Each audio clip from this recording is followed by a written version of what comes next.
Mr. Ch- Time is 6:36, October 24th, 2024. Welcome to the Planning and Zoning Board meeting of the City of Riviera Beach here in the Marina Event Center. Welcome back, everyone, and hopefully you and your family were not affected by the hurricane.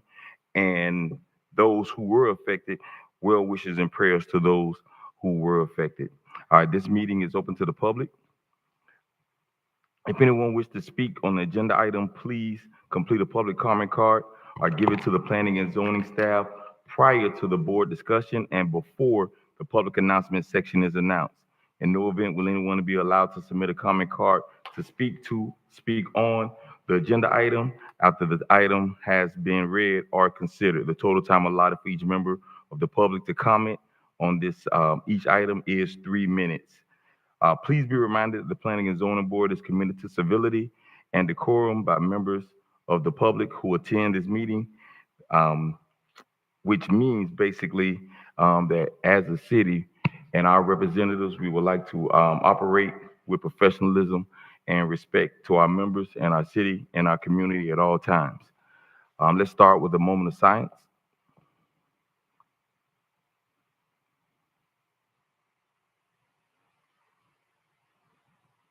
Right, and then let's have the Pledge of Allegiance led by Mr. Vice Chair, our new Vice Chair, Mr. Bruce Guyton. I pledge allegiance to the flag of the United States of America and to the republic for which it stands, one nation, under God, indivisible, with liberty and justice for all.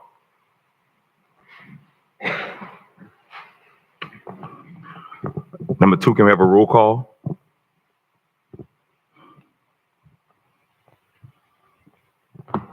Okay. Board Member Margaret Shepherd. Here. Board Member James Gallen. Here. Board Member Anthony Brown. Here. Vice Chair Bruce Guyton. Here. Chair William Wiley. Present. Any acknowledgement of any board member absent notification? Yes, we have two board members. Mr. Frank Fernandez is absent. He sent an email up in the week that he will be unable to attend. And we have Ms.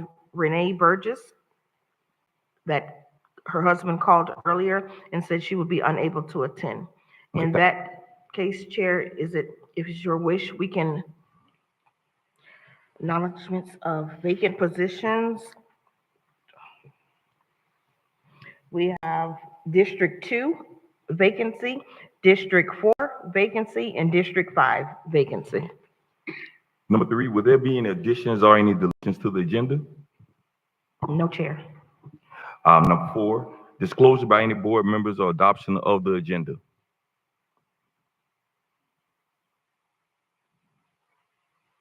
Any? I move to adopt the agenda as printed. Second. It has been properly motioned and second. Ready for the roll call? Yes. Board Member Anthony Brown. Yes. Board Member James Gallen. Yes. Board Member Margaret Shepherd. Yes. Vice Chair Bruce Guyton. Yes. Chair William Wiley. Yes. The vote passes with unanimous vote, Chair. All right. Approval of minutes. I move to approve the minutes. Second. There are none, Chair. That was the previous. Okay, I was thinking for the Chair. first one. Yes. Where are the minutes? I haven't received minutes in months. Have I been overlooking them or I think I had some in mind. we didn't get the I minutes? didn't print out the major.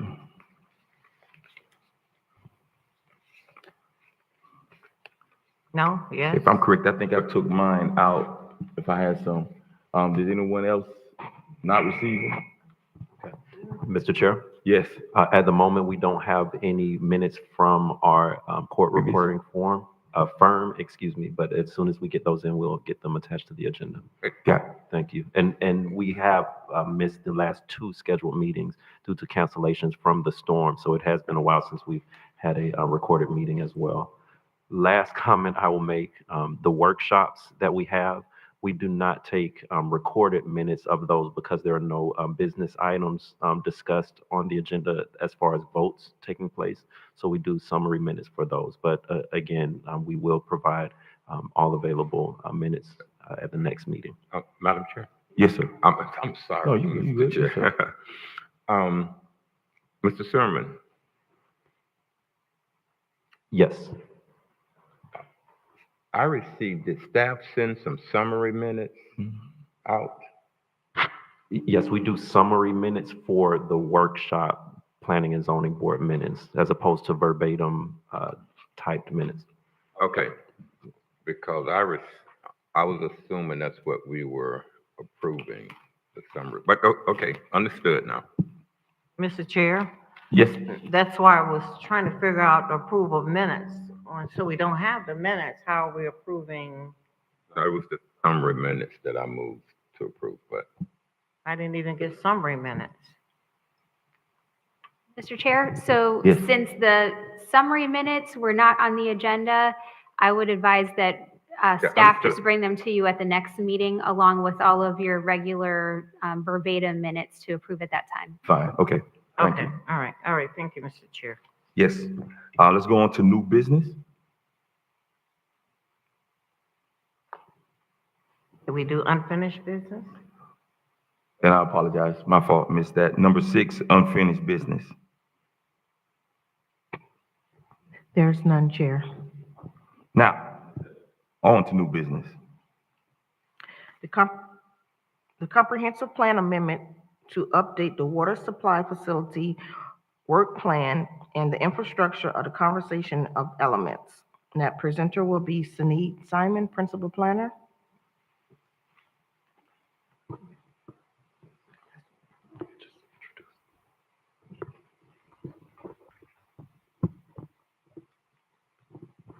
Mr. Chair, Yes, on behalf of the Utility Special District, we have with us John Armstrong, who will be presenting some changes that they're proposing to our comprehensive plan. At the last utility district meeting, they adopted an updated water supply facility plan, which is a requirement from the state to be done every 5 years. okay, And now, in order to ensure that that plan aligns with our comprehensive plan and the changes that we have to our population, we have some amendments that we need to do that is kind of going to go ahead of our major comp plan change. So Mr. Armstrong is here to talk to us about those changes that they're proposing today. okay. Mr. Stevens, can you pull up the presentation, please?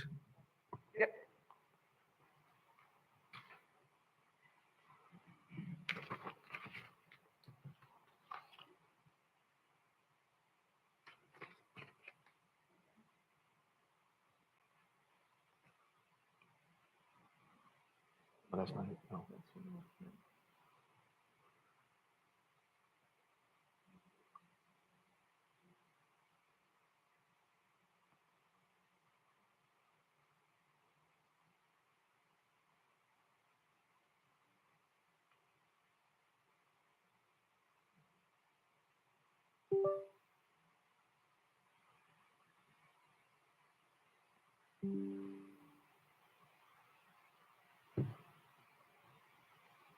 Okay.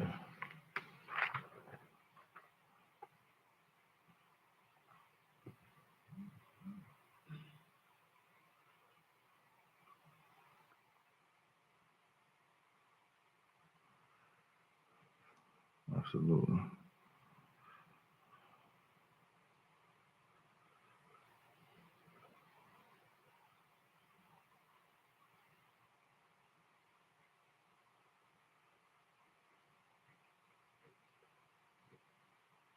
Good evening, Mr. Chair, co-chair, fellow board members.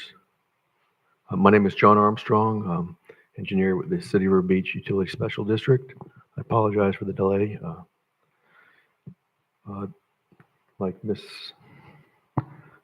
Simon and Ms. Weathers said, this is an ordinance for City Council to approve a comprehensive plan amendment associated with the alternative water supply plan. All right. Actually, the water supply facilities work plan. These are some items that we'll be talking about, predominantly the first item, the regulatory requirements, and while we're here, and the last item is the work plan projects. And basically, this is to move forward with the Cedar Beach Utility Special Districts for consistency with the new water treatment plant project.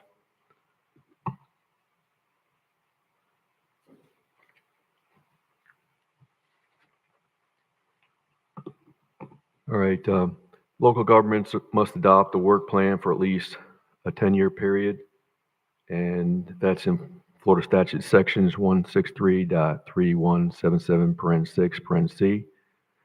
And it's also, the plan is to be revised every 5 years to account for any changes in demand, supply, and technology, which is what we're planning on doing with the new water plant, and that's in the same Florida statutes, section of Florida statutes. And then we are to adopt, in the same section of Florida statute says we are to adopt the comp plan amendment 18 months after the regional supply plan updates. And the South Florida Water Management District approved the Lower East Coast Water Supply Plan last month. And that's one of the changes in the comp plan. That's a change, comp plan policy 1.8.1.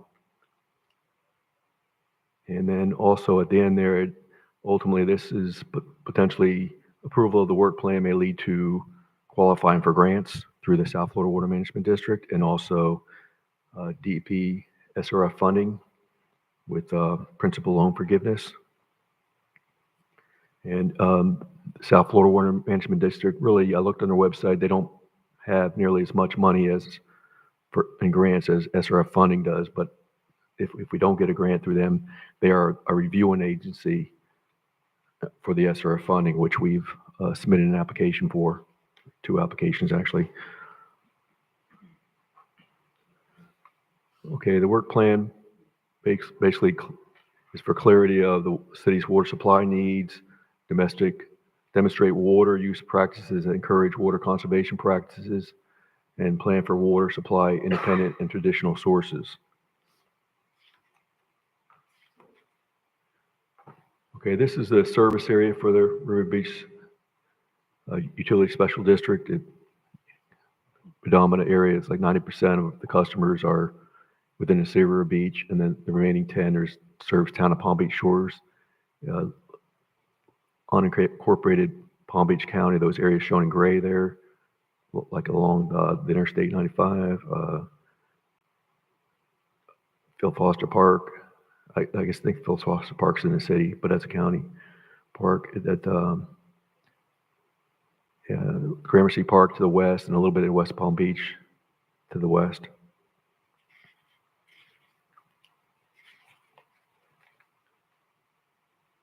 Okay, this is population projections, and the bottom, the sort of purplish color, is population for the River Beach, and then the other on the top is the other 3 municipalities. And that's the population projections. That's an amendment in comp plan policy 1.3.1.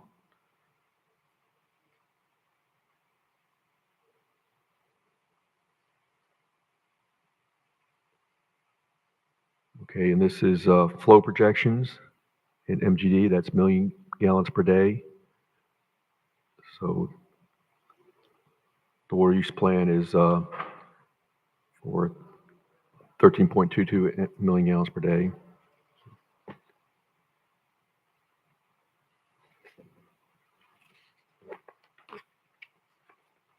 Right. There's basically 2 things. We applied for a permit through the South Florida Water Management District and obtained a permit on February 15th of this year. And there are 2 main goals that the South Florida Water Management District required to obtain that permit. And one is to use an alternative water supply. And second is water conservation. So This slide talks about different sections, things about water conservation.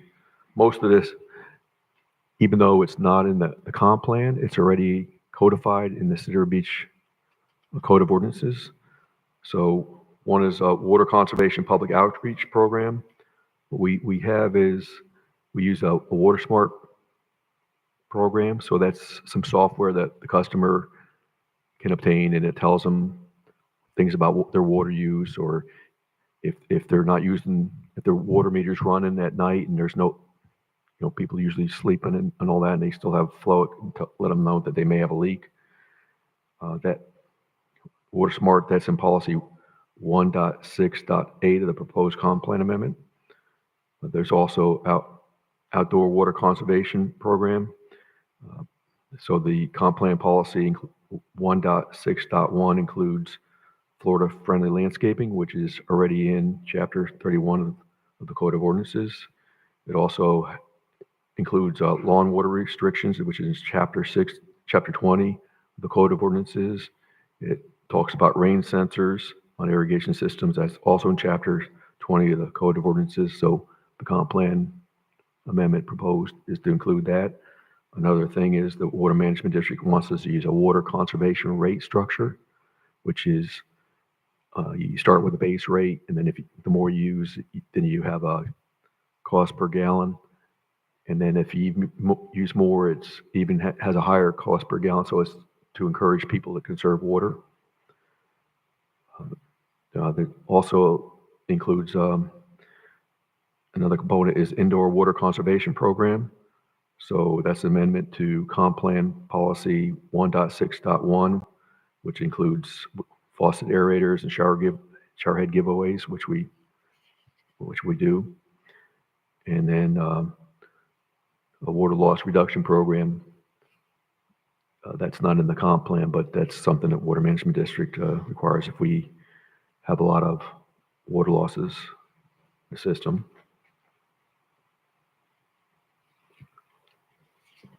All right, so work plan projects.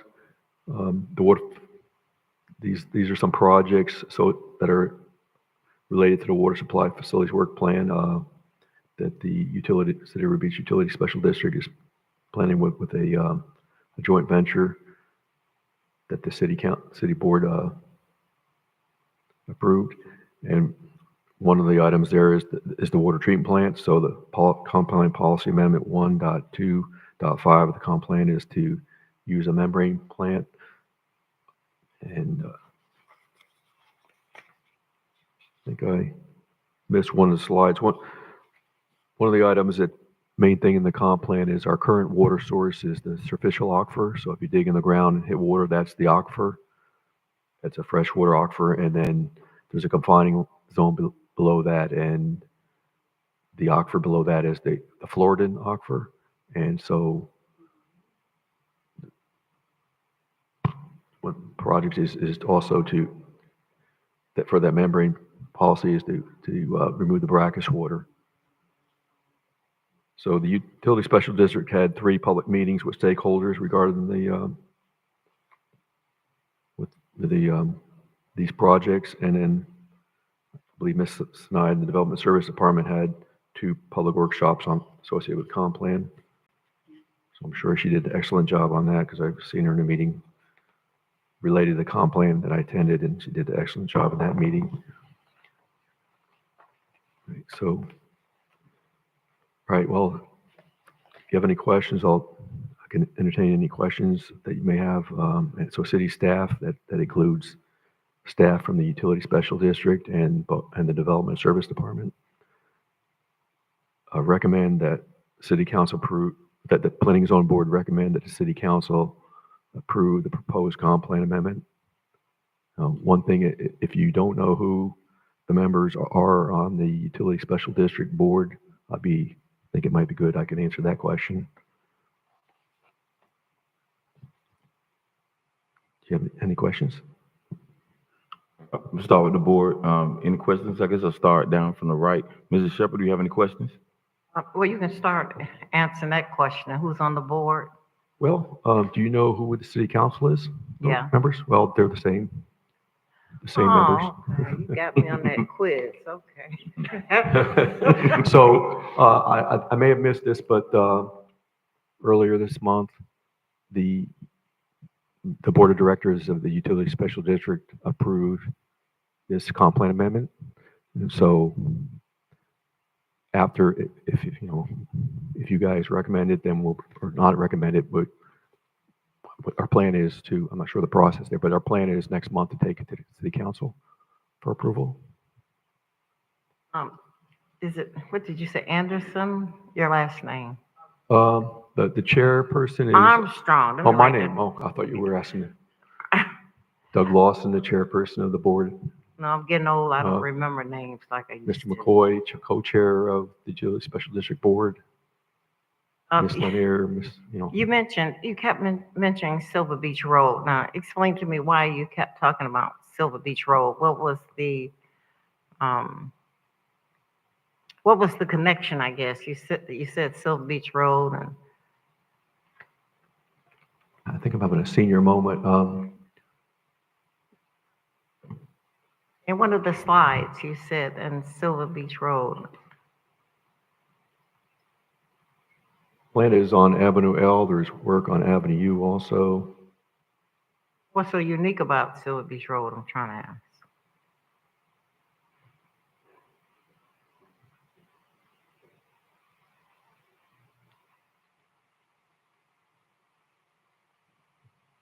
Part of the Utility Special District serves north of Silver Beach Road, but I don't recall saying anything about Silver Beach Road. Sorry, I can't answer that question.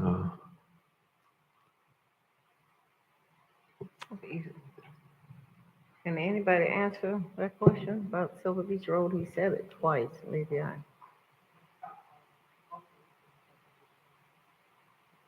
He said it twice, and I was wondering why was it so unique? I believe it was mentioned in reference to the northern service boundary of the utility special district. Okay, The majority of the customers are south of it, except for one small portion of land. okay.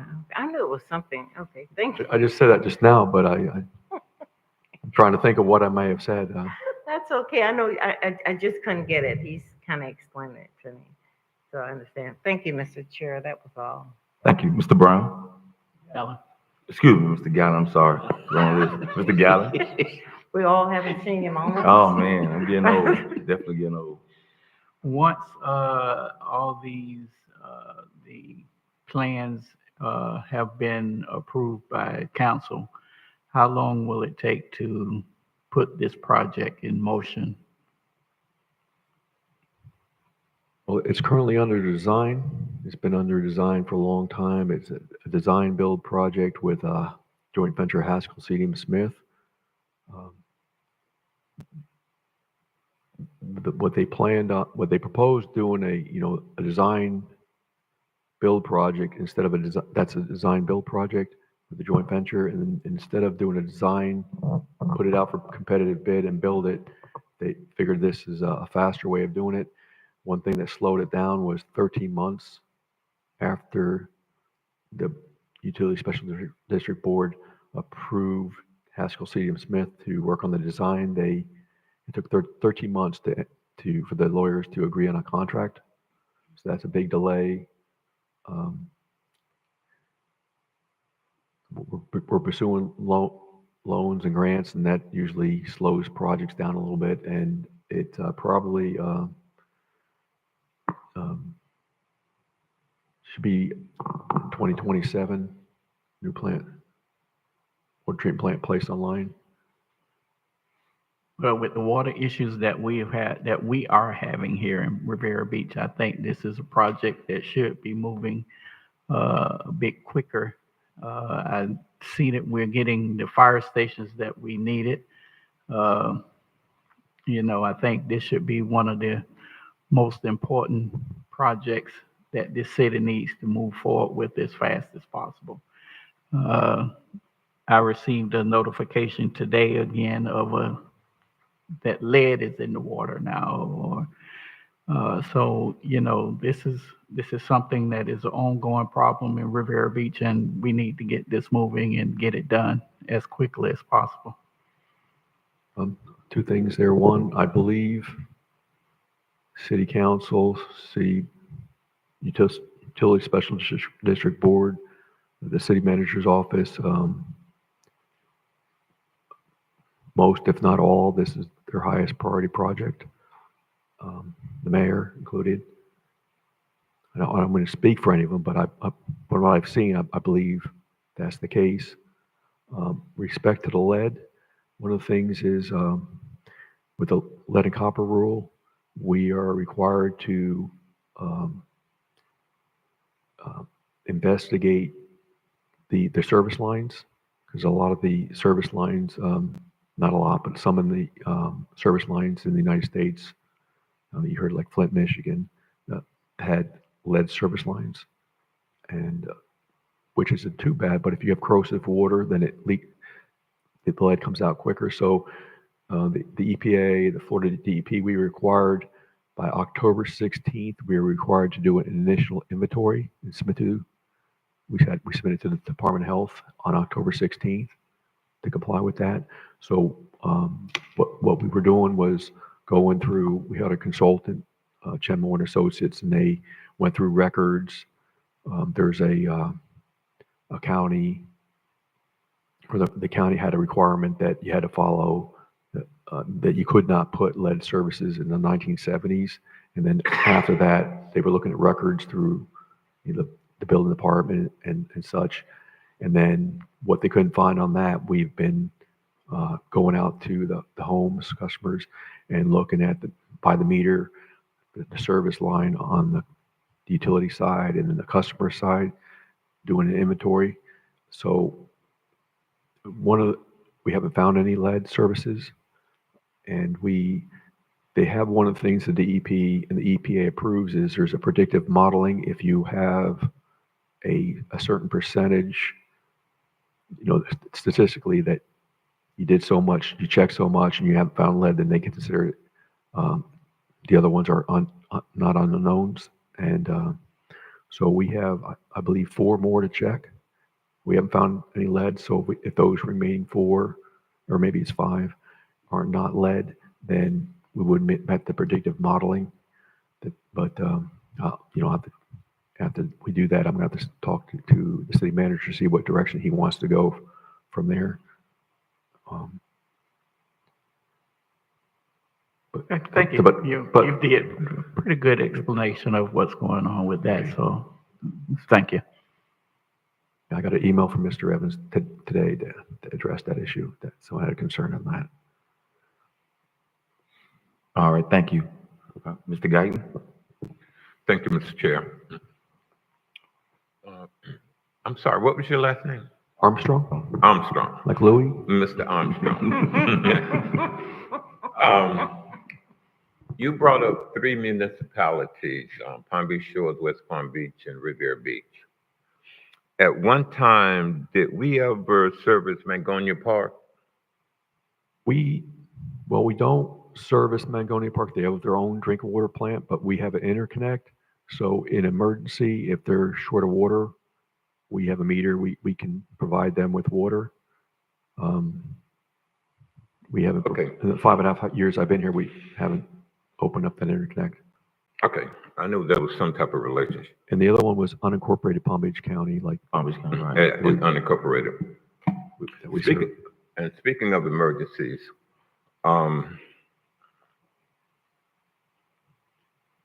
we're required to maintain a certain level to accommodate the current residents and projected growth. Is that correct? Yes, sir. About emergencies with Mangonia Park, if they got into an emergency, how much are we required to conserve for our own emergencies? Is there a percentage of water? How is that determined for Riviera Beach emergencies over and above what we project to be our normal and regular use of water? Well, there's, we have 4 ground storage tanks. That, Wait, let me ask that a it's 4 different way. million gallons, I, so, I don't mean to cut you off, but maybe I asked that wrong. Are we required by law to have a certain amount in reserve for emergencies? yeah, we have to, for fire flow. One thing is, we don't want to be, pumping the water, the groundwater, storing it somewhere, treating it and everything, because one of the issues is if after you disinfect it, you lose the chlorine residual. And another thing is, if you have a water age, we try and reduce a water age, because if it's in the distribution system too long or it's stored in a tank too long, it certain things can happen. You can have nitrification. You can have some bacteria growth, and then it converts. We use ammonia, chloramines, it's chlorine and ammonia. It has advantages where the chlorine residual stays in the system longer, particularly in warmer climates. It's maybe about 40% of the. Okay, so But- essentially, we have access to what we need. Well, we right now, we're okay right now. We have interconnects with West Palm Beach and Seacoast Utility Authority to the north. And it's a two-way interconnect, so if they need water for an emergency, I know a long time ago, West Palm Beach, they use surface water, so in a drought conditions, they may need water. Seacoast Utilities has been providing us water. We have 8 of our wells are down because of they need maintenance, and so we just rehabilitated 2 of them, well, 3 of them, and so. Okay. So I'm gonna try this one more time, and you're answering my question. I'm not saying that you're not answering it. okay. I'm not receiving. Do we have an adequate supply for emergencies for our residents?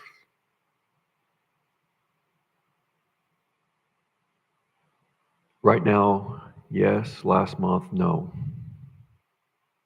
Right now, yes. Last month, no. Last month, we had the interconnect open because we had a lot of problems with some wells. And we have 26 wells, and 8 of them are out of service. Well, we put 1 in service, so we're down to 7. In a couple of weeks, we'll put 2 more in service. We're doing bacteriological testing. We have to do a certain amount of bacteriological testing, get approved by the health department, place them back in service.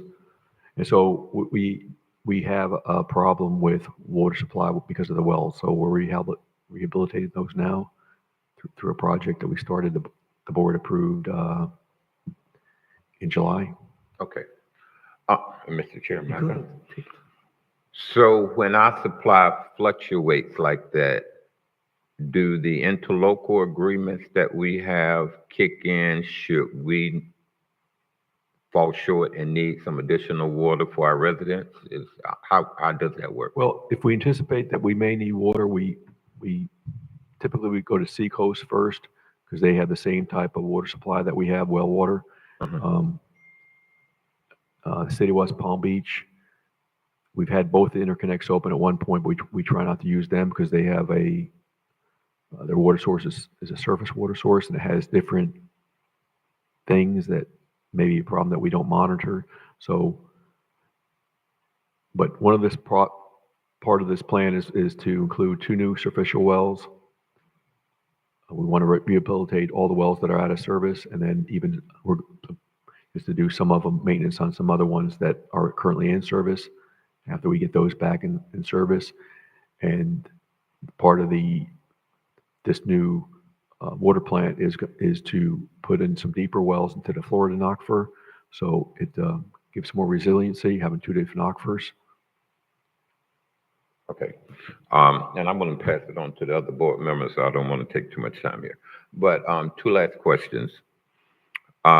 How many wells do we need for our projected growth in the next 5 years? Well, right now, if we put the wells back into service that are out of service, that would cover the next 5 years.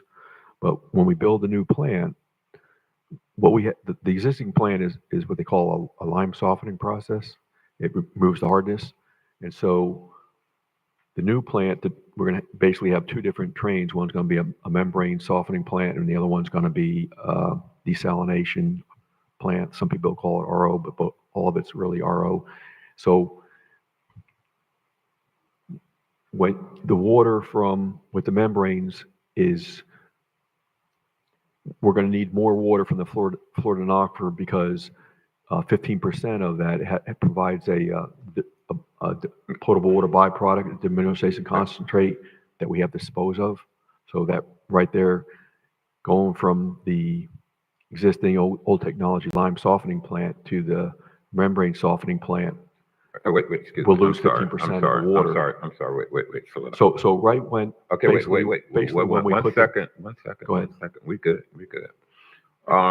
You're using a lot of technical engineering terms, and you're Mhm. talking to lay people, Okay. and sometimes that can go over my head.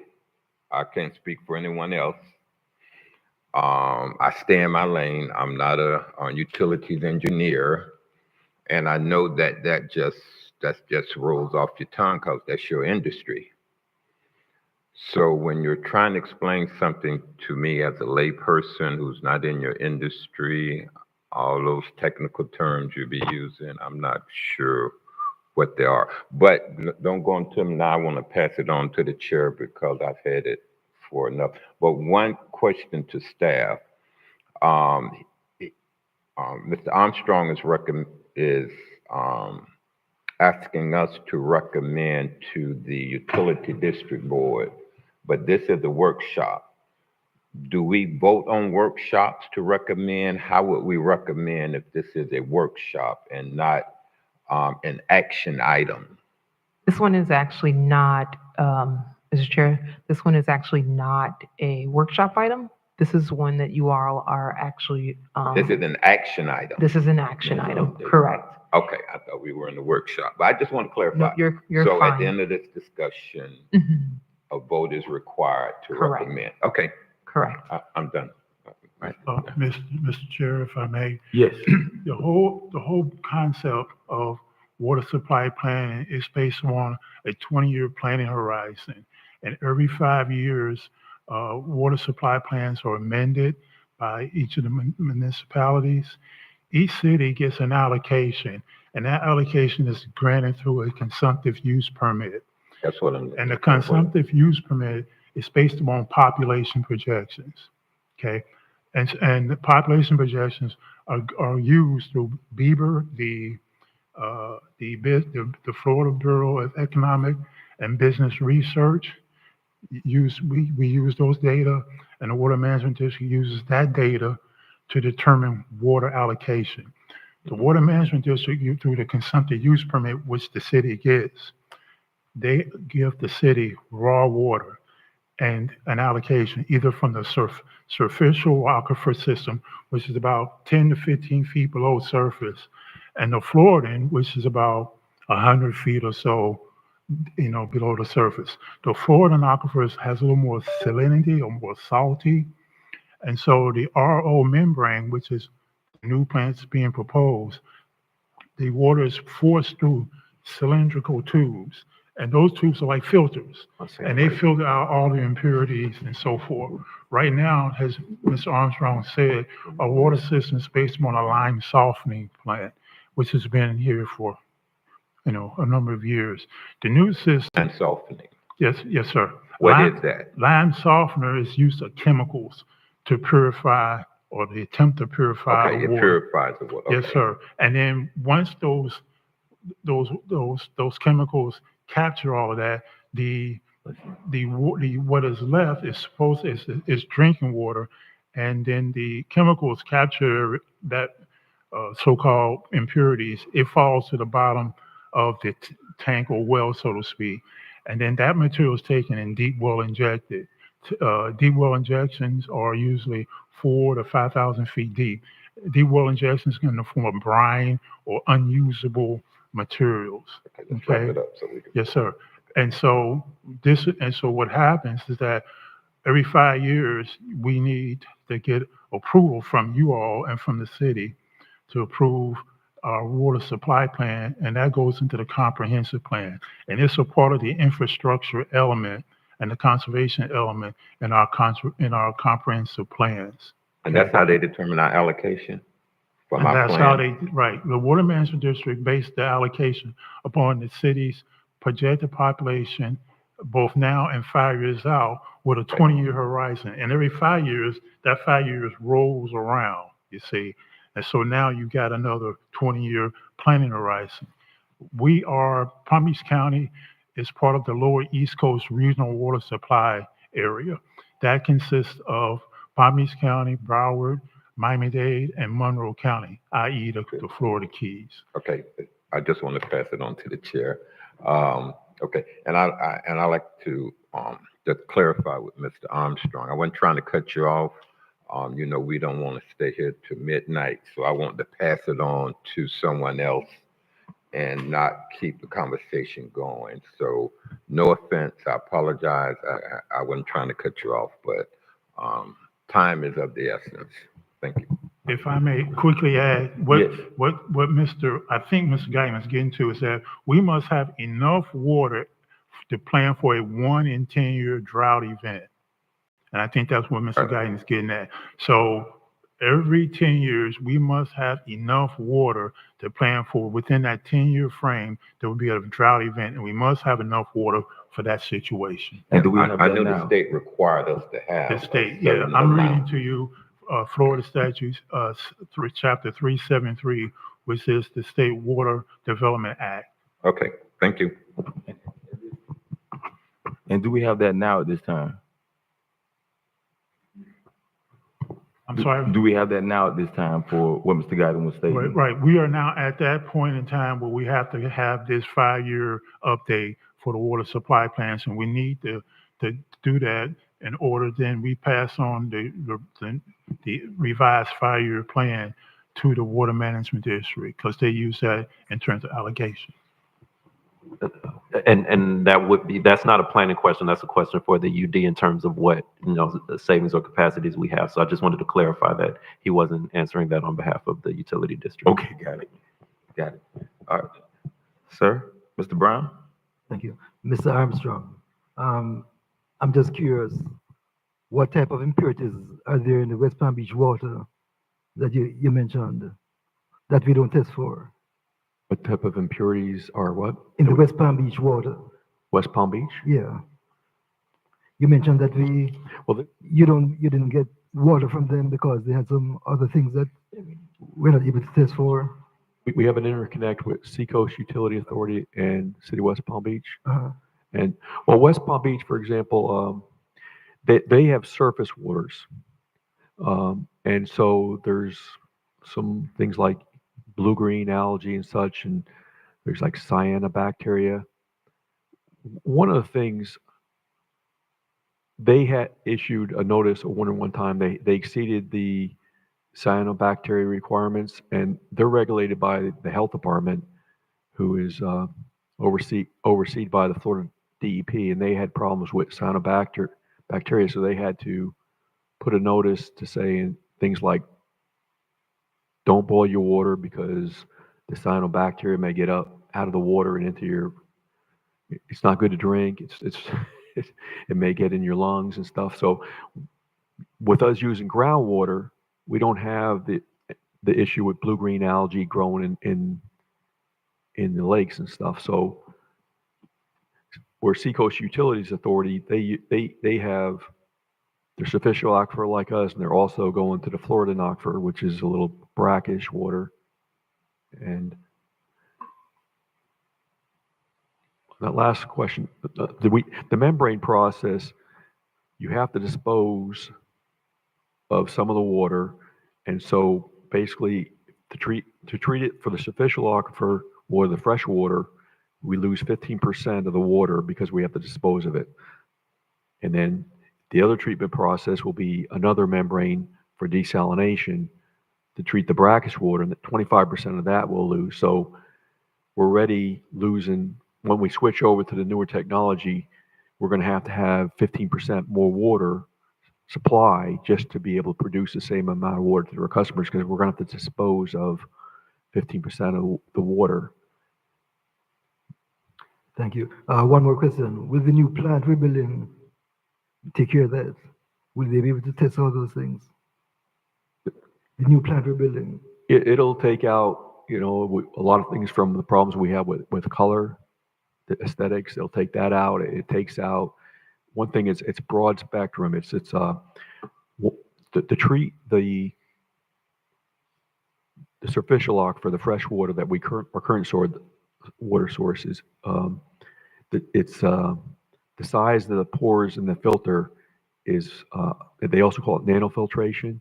It's 1/1000th of a meter. So if you lined up the pore size in the filter, if you took 1 billion, it would be the length of a meter, which is a little over a yard. And for the brackish water, it's the hyperfiltration. It's even smaller holes. So it'll take out. One of the things that big concern is EPA is coming out with new. All the treatment plants are within around 3 years. They advertise it, so it's not final yet. But all plants are going to have to take out things called like PFAS. I don't know if you heard that in the news. It's like a forever chemicals, polyfluoro, perfluoro alkyl substances, and they say it's in the rainwater and everything, but there's going to be requirements to meet that. And so this membrane will be able to take out all that. It'll take out bacteria without even disinfecting it, but we will be disinfecting because we need to maintain, a residual in the distribution system because you can have regrowth. So it'll treat everything, but there's things afterwards you want to polish it off so you don't have problems with it being corrosive. Thank you, sir. Mr. Chair. How you doing, sir? I got a couple questions also. I'm with Mr. Guyton. Mr. Armstrong, you're pretty much an expert genius at this, and you're using the technical terms and a lot of water plant talk and everything. And then, like I say, I'm impressed. It seems like you're really good at your job. And like I said, I've heard you say you've been here for 5 years and everything. And like I said, I appreciate the report and everything, but a lot of it, especially when you're talking the technical information, is really, really going over our heads and everything, because definitely it's not my expertise. But for people at home or for the people who are listening, we kind of want to break this down a little bit to where it kind of makes sense to what the people need in the city right now.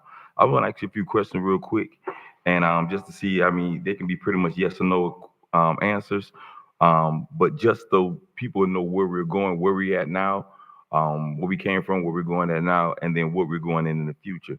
So one thing I want to ask you about is that, just so the people at home that are listening, what steps now that can be taken until we get our water plant to be safe, I guess, from the water, since the issues we're having? Because from what I know, when I moved back here, that we've been having water issues for almost 15 to 20 years, right? It's never been the best.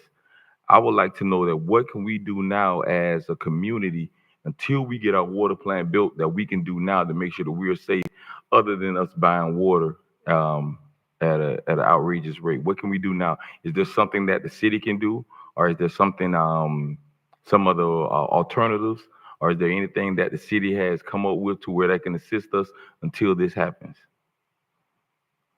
Yes, sir.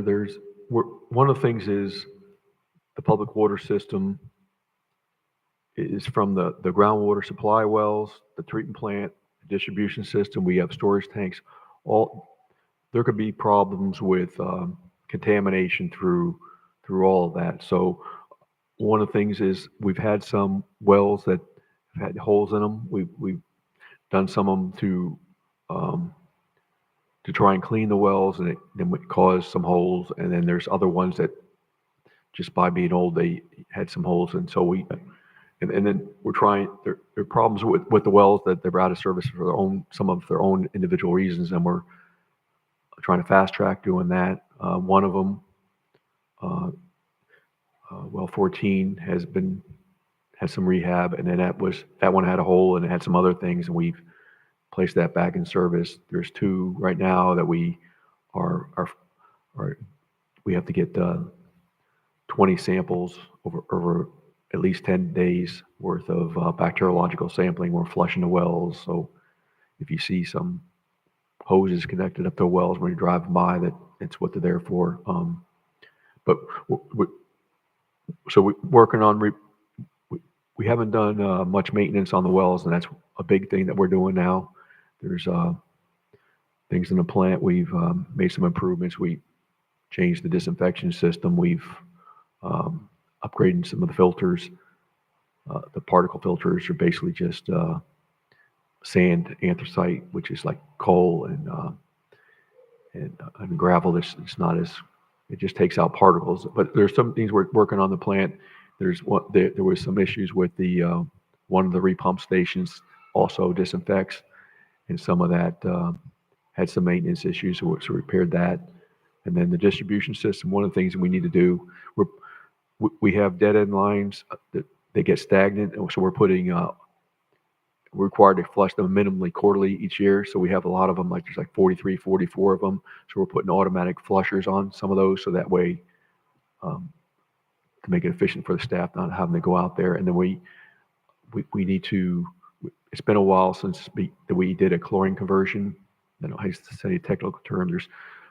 That's a switch over. Some people call it chlorine burn. There's two types of disinfection with chlorine predominantly used in the United States. One is just chlorine by itself. They call it free chlorine. It's just chlorine. And then there's also chloramines, which is chlorine plus ammonia. And so it's basically, we use liquid. It's like bleach plus ammonia, and it's chloramines. And so we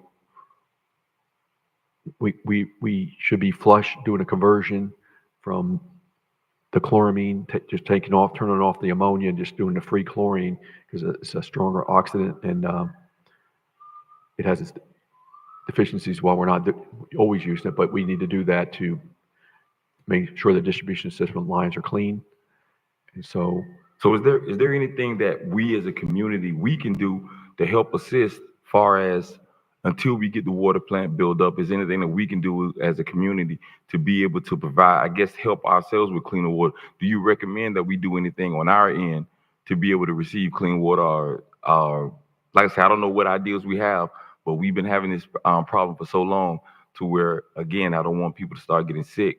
I don't want, for any diseases or whatever like that. So is there anything that we can do as a community on our half to be able to help assist the city of Riviera Beach in making sure we get clean water now until that facility is built? Well, one thing customers can do is, let's say you go on vacation for a while and then you come back, the water from the main to your tap gets stagnant, and then you lose the chlorine residual. And if you have some contaminants in a line, it's sort of like if you had lead, for example, a service line, that it could leach out, it's good to flush that when you get back, because it could not have chlorine in it and other things. So maybe to conserve water, maybe, if I left and I went back, first thing I would do is use the restroom, wash my hands before I wash something, and that way I'm flushing things, maybe water plants or whatever.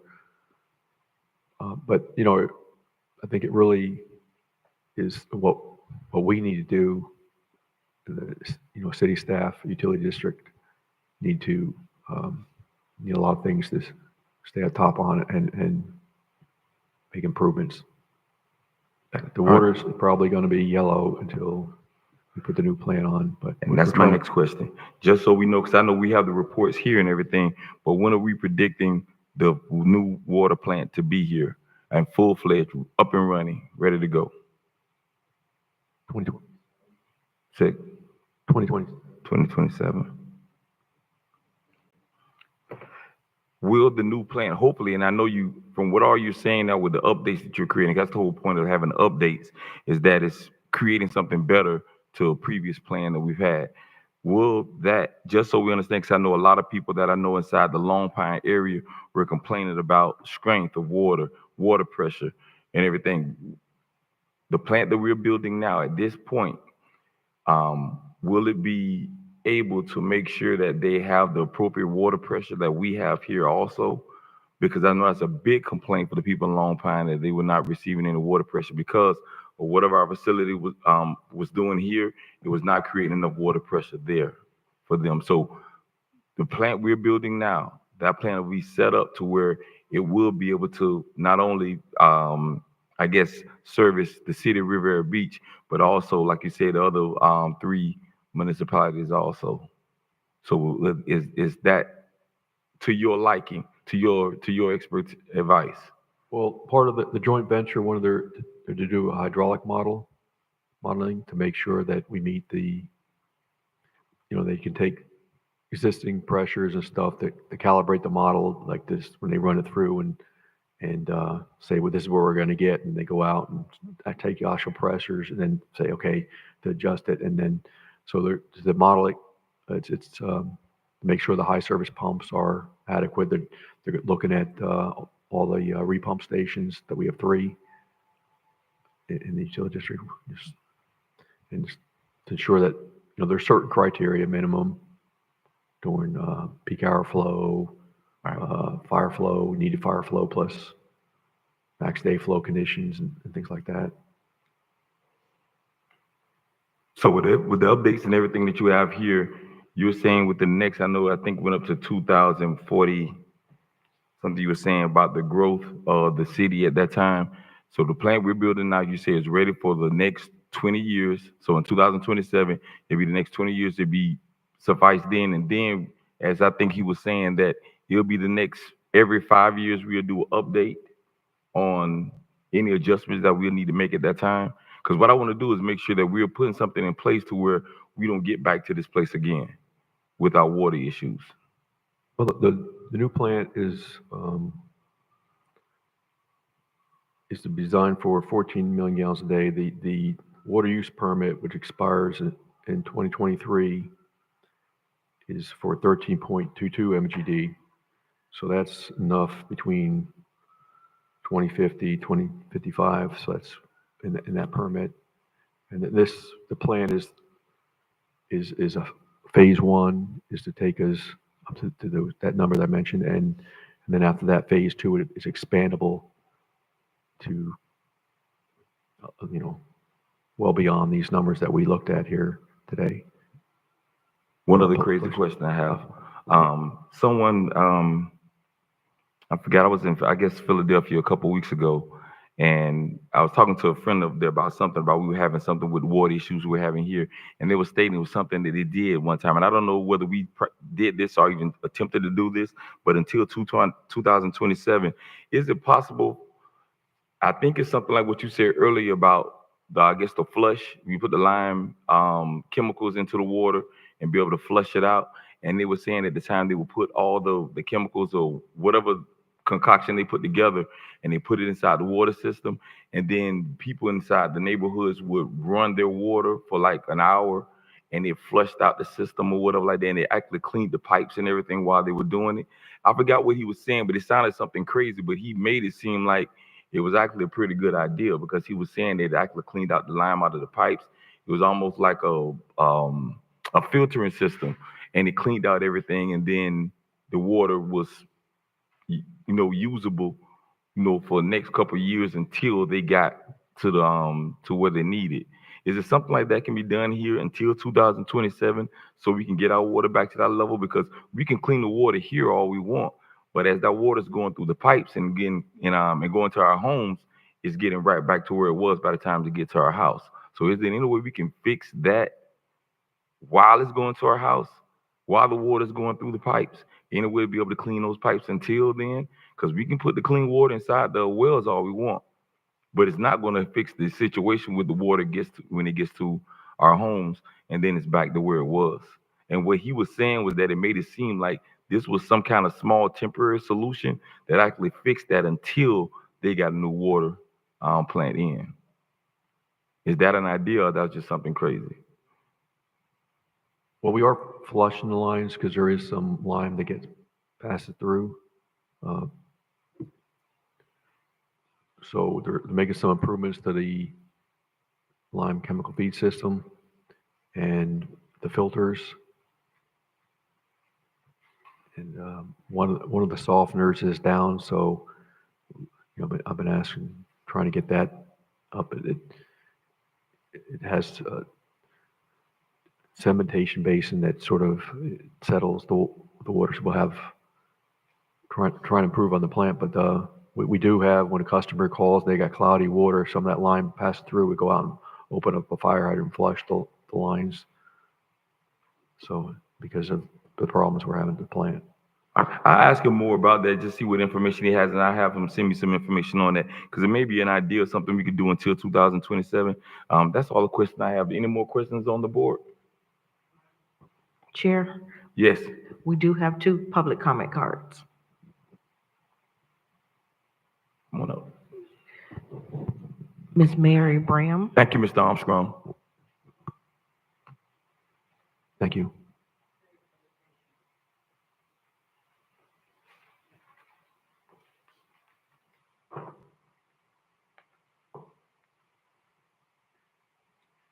This is Mary Bram, Riviera Beach. Good afternoon, ma'am. To the chair and to the board members as well.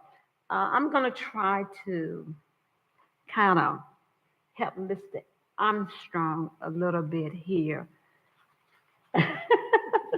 I know he is the engineer, but I have these critical facts here in exactly some of what he is saying here, as well as to the general public. But first of all, I would just like to say, is it 22 wells or 24 wells? Right quick, let's do some classroom. The 22 wells or 24 wells? 26 wells, 18 are in service. Okay, that's the first thing, because I wanted the general public to know that. The main dysfunction in our city with the well was well number 14. I'm going to read something to the general public as well as the board here, because see, a lot of times it's all of this misinformation that is all out there, and people just take whatever you say and you run with it until you get the full clarification and the full scope of everything from the state level on down.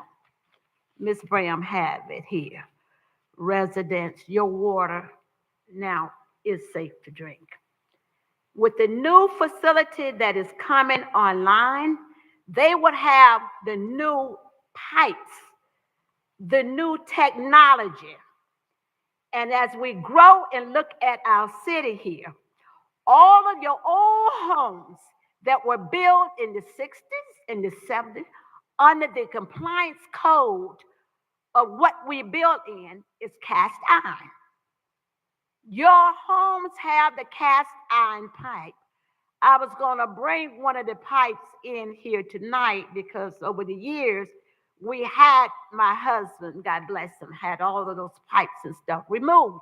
But in the city, you have those cast iron pipes. What is being done here with well 14, it was a pinhead hole in it. And they plugged it and they did it. And they bought in other technologies and stuff to fix that well there. So as far as that particular well there, because that was the well residence that was giving you a problem, your major problem with everything that from the state and federal and the utility district has brought down to implement the corrective actions and measures they were taken. And from the state level, we had also the state as well, and they did come in to do what they are supposed to do.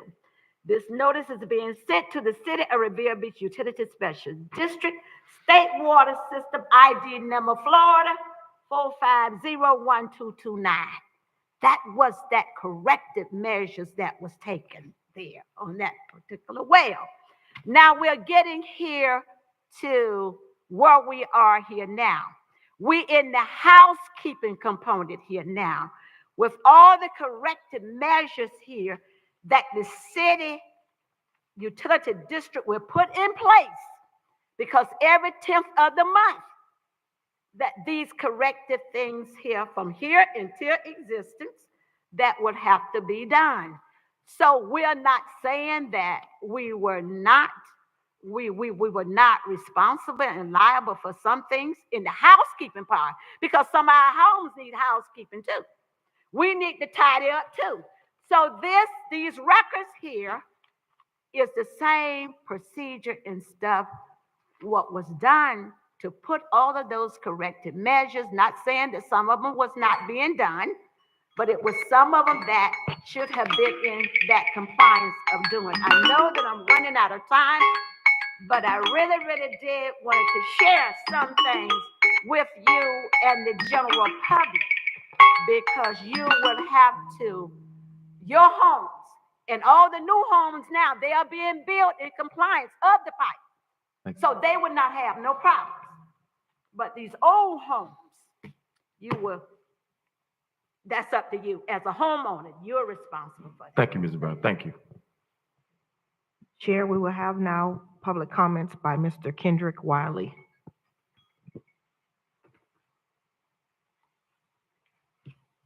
Good evening.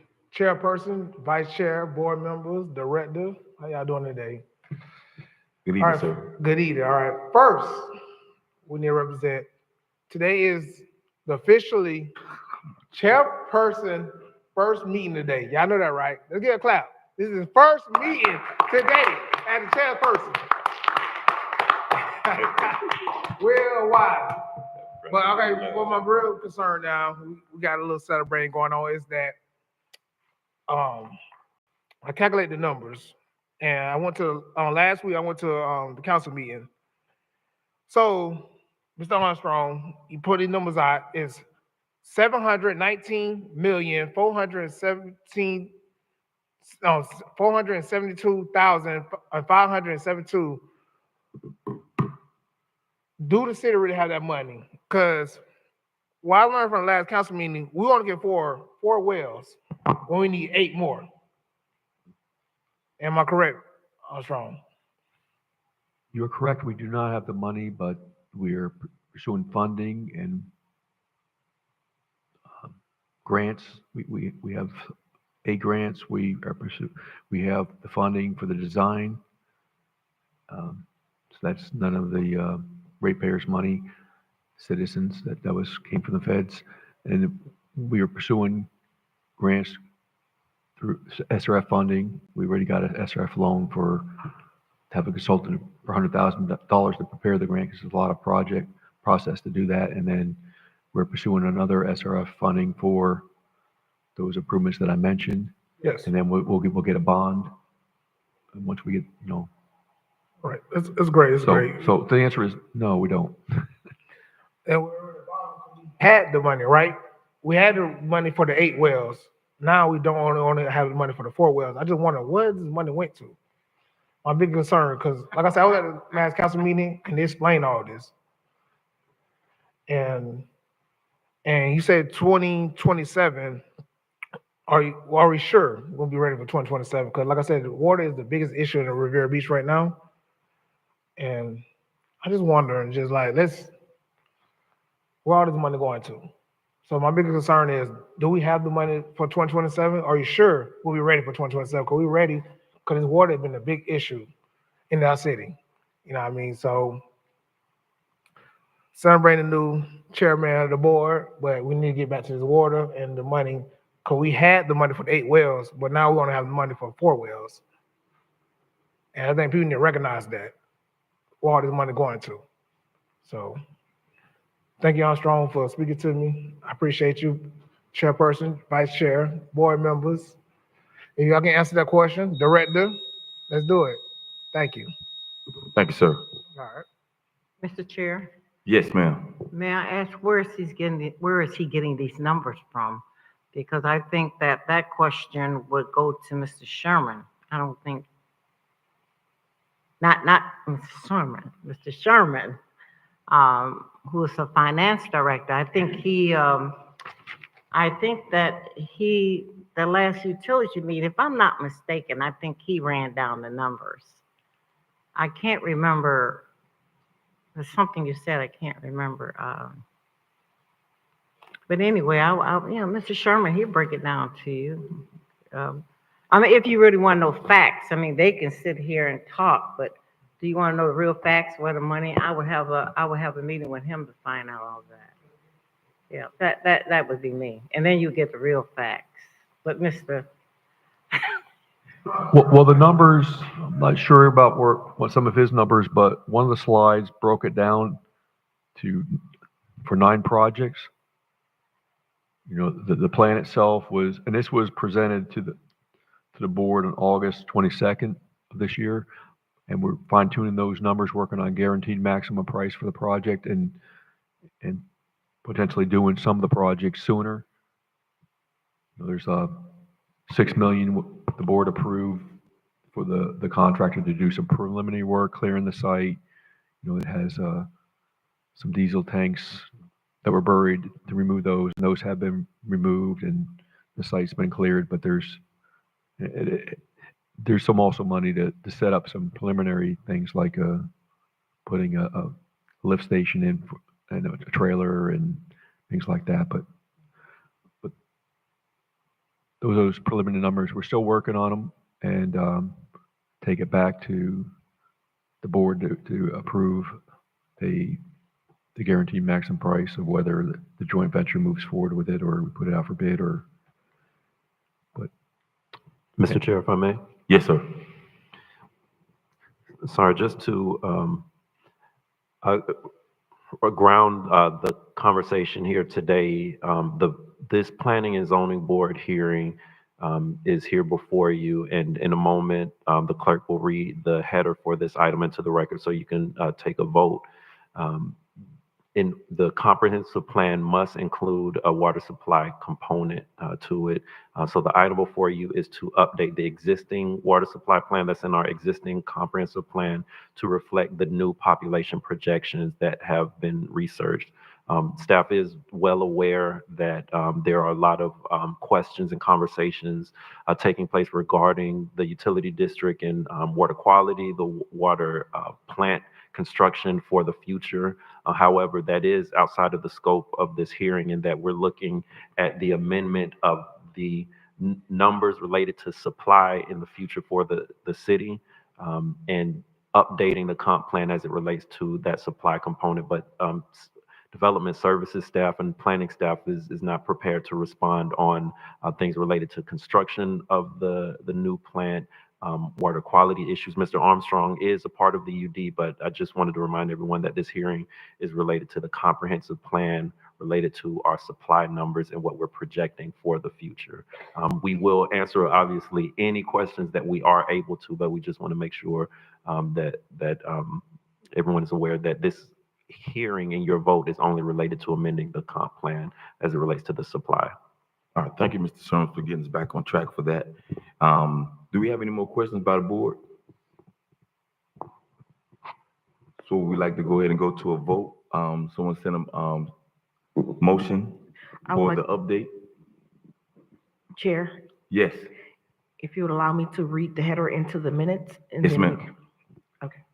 Ordinance number 4275, an ordinance of the City Council of the City of Riviera Beach, Palm Beach County, Florida, approving a city-initiated comprehensive plan amendment on behalf of Riviera Beach Utility Special District applicant, amending infrastructural elements policies 1.2.5, 1.6.1, 1.6.2, 1.6.8, 1.8.1, and 1.8.2. The intergovernmental codification element policy 1.3.1, an associated amendment of the city comprehensive plan providing for applicability, conflicts, servability, codification, and providing for an effective date. So move. Second? It has been properly moved by Vice Chair Guyton and second by Board Member Shepherd. Are we ready for the vote now? Yes. Mr. Anthony Brown, Board Member Brown, Yes. Board Member James Gallen, Yes. Board Member Margaret Shepherd, Yes. Vice Chair Bruce Guyton, Yes. Chair William Wiley. Yes. The vote passes with unanimous vote, Chair. All right, going to number 8 for workshop items. Mr. Chair, if I may. Yes. Just to help us understand, what we did tonight was part of a process that we're working on in order to be ready to go for grants that are available in February from the Water Management District. We needed to ensure that our comp plan was updated in order to be ready for those. So that will help with the question that was had on the floor about where is the funding coming from. These are all parts of that process in order for us to be ready to ask for funding. Thank you. Thank you for that.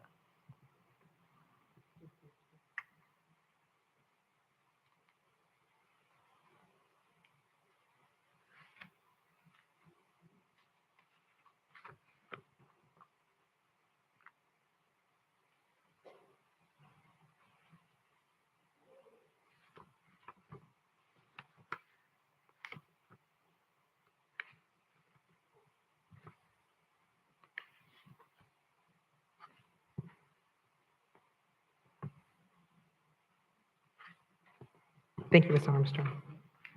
Thank you, Mr. Armstrong. First time I've seen you up front. I mean, really, this close. Thank you. Thank you. Very knowledgeable. Thank you, sir.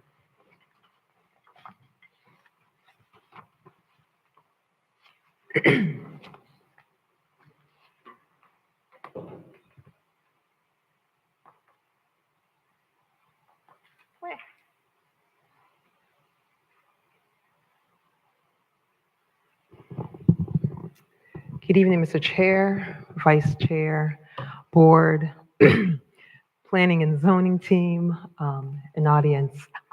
I think this is one of my first times of having an audience, so thank you, everyone. Good evening, all. My name is Sunid Simon. I'm Principal Planner of Long Range Planning here with Development Services here at the City of Riviera Beach. And today we'll be talking about, we'll be going over draft language for our coastal management as well as our conservation element of our comprehensive plan. Before you are board members, this is a workshop that we're working on, and we do this on the second Thursday meetings that we have for planning and zoning.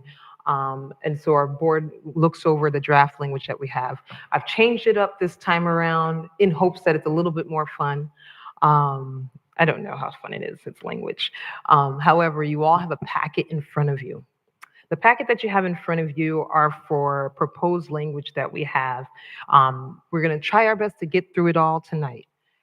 You also have, there are also language that you'll see in my PowerPoint that's existing language that we have not put in for change. And so in a spirit of moving, I'm going to go over what we're requesting to change in hopes that you all are looking at it and thinking about it. One of the things that I want us to think about while we're doing this is, was the language understandable? Was it easy to read? And if it wasn't easy to read, what are some suggestions that you can give to make it easy to read? Because we want our plan to be something that's not full of our jargon. And like what was said tonight, we speak a lot of jargon half the time. So we want your help. So there's a section in the packet that you have that says comments. I'm requesting that you actually say, I have no idea what you wrote, right? So you say that, and then maybe if you have another way that you want to say it, help us say that. So that way we can make sure that our plan is something that everyone understands while we're doing this.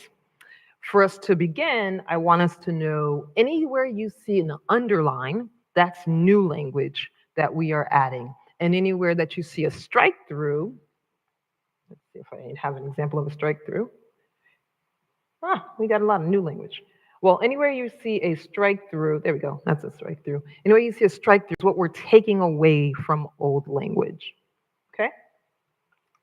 And so let's pray that everything works the way we want it to work tonight. What are you saying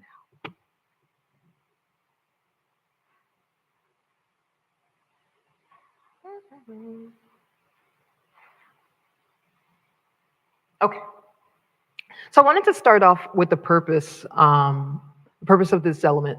So we're planning for responsible use and management of the coastal resources related to development activities, protection of human life, the limitation of public expenditures in areas subject to natural disaster, and the protection of wildlife and natural habitat.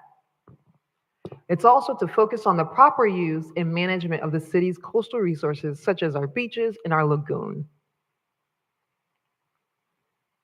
If you have any issues with that, let's talk about it. If not, and it sounds good, we'll keep moving. Just a quick question. Mhm. What are you classifying as wildlife?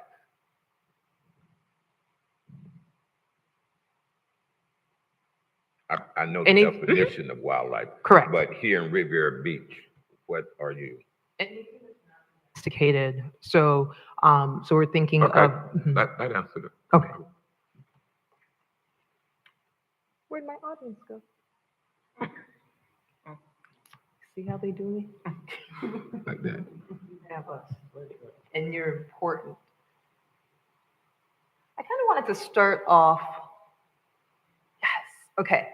So it's a 2-minute video, and I know our time, but I think this is important for us all. I think this is let me make it bigger. I think this is an important video for us to see to kind of help us with the rest of this presentation. I thought this was pretty interesting. It's about our Lake Worth Lagoon.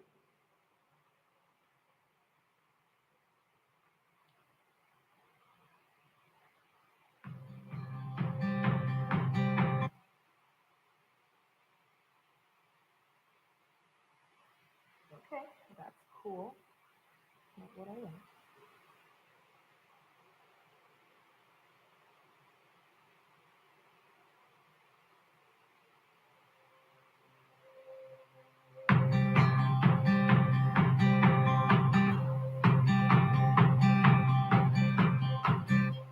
When Henry Flagler saw Lake Worth Lagoon, he knew people would come to enjoy its natural beauty.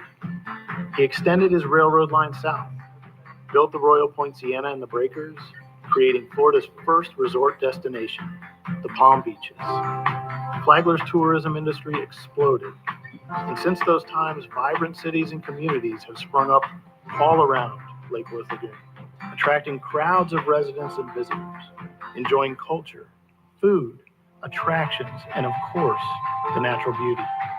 Lake Worth Lagoon is more than just an incredible urban estuary. What lies over, on, and under the water is waiting to be discovered.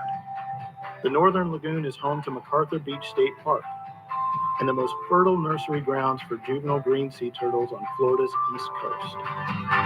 A stone's throw from there is Blue Heron Bridge and the Phil Foster Snorkel Trail, one of the top 5 snorkeling and diving destinations in the world, made so by the myriad of colorful marine life that washes in from the Gulf Stream each day. The lagoon is a sanctuary for manatees in the winter, finding refuge in these warm southern waters and congregating at Florida Power and Light's Manatee Lagoon when temperatures plummet. Best of all, decades of restoration work has brought back critical habitat to Lake Worth Lagoon.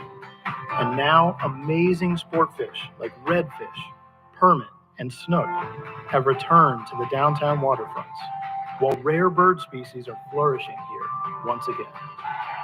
Lake Worth Lagoon offers so much to so many. This hates me, but that's okay. I think we get the point. What's important for us is that our natural resources are homes to what helps our economy, what helps helps the natural habitats that we have here, and at the same time, what protects us from natural disasters for coming in.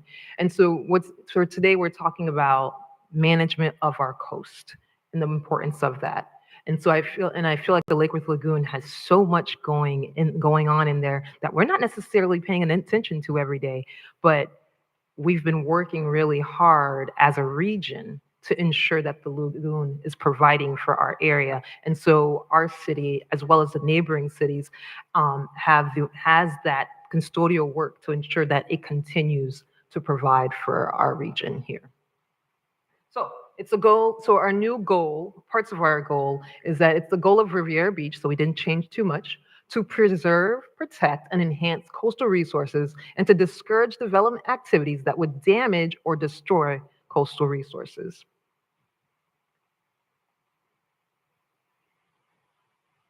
To do this, we look at objective 1.1, and you'll see, like I said, the underlying word is what we add to it. So normally it said protection and enhancement of coastal wetlands, marine resources, coastal beaches, barriers, wildlife, and wildlife habitat.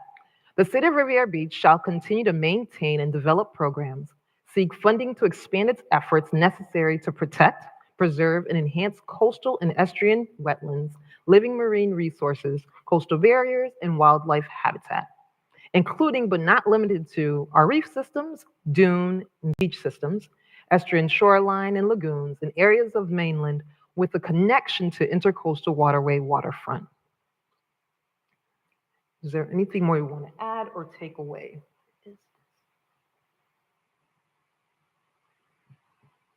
Okay, so far. We can change page to page 2. Remember to put comments on the side if it made sense, if it didn't make sense, what we want to change, and share that with the group, please.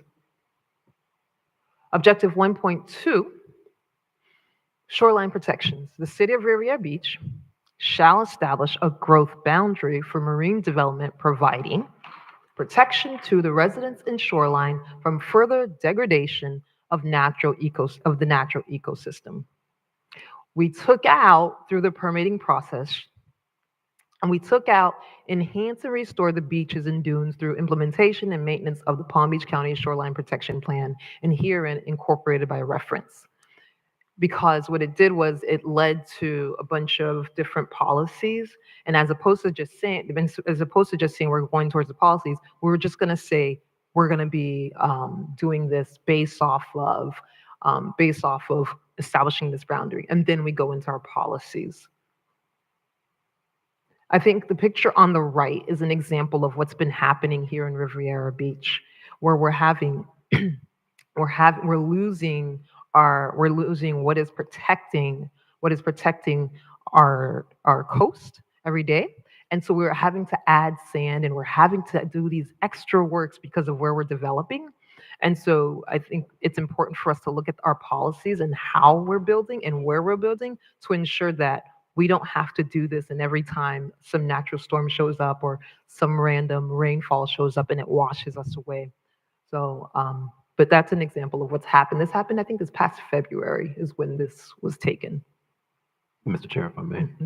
Also on the same topic, coincidentally, myself, the city building official, director of public works, and city engineer were on site at Singer Island because 2 different condominiums called upon the city to see how we could assist because for the X number of time, they've been faced with issues where the dunes that protect their structures have eroded away, and the foundations and seawalls under their structures are exposed, and the replenishment program that the city partners with the county for cannot turn over, or has not been turning over sand quickly enough for how often and frequently it erodes. So it's caused us to recognize that this particular objective in the comp plan, we expect to work more with our consultants to add additional language about what kind of guidance and coordination we can provide to the condominiums,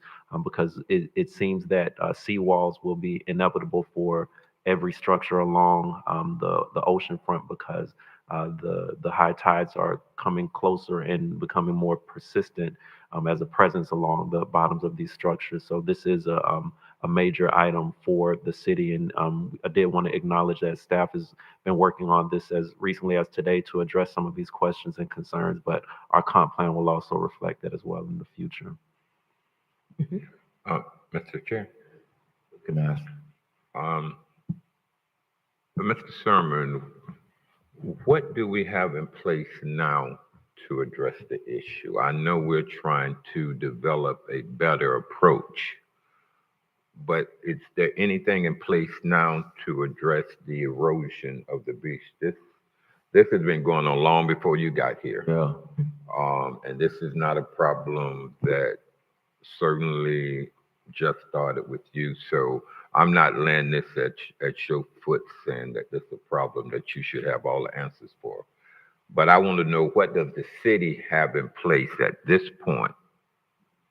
Because it's been going on for years.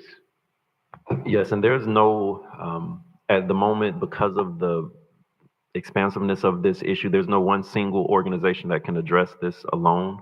Right now, the city does have partnerships with the county for dune replenishment.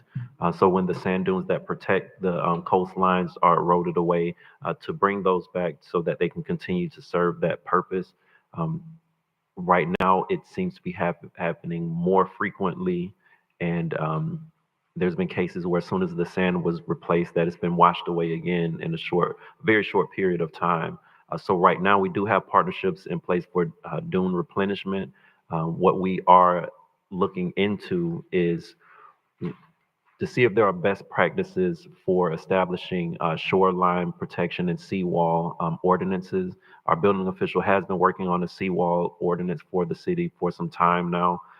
We think additional coordination may be needed on the oceanfront seawalls as opposed to those on our lagoon side, but the ocean is quickly becoming an urgent matter. And there have been some, the city has put in a process for emergency permits for temporary seawalls to be put in place for these developments that are made out of similar to what would appear to be sandbags, but they are not semi-permanent, I'll say. They're strong enough to withstand the waves that would come, not permanent in that it will require construction to remove them. But we have approved emergency seawall, or I should be more clear, we have written no objection letters to the county and DEP when a condominium requests an emergency permit for the temporary sea bag. So we don't actually issue the permits for them.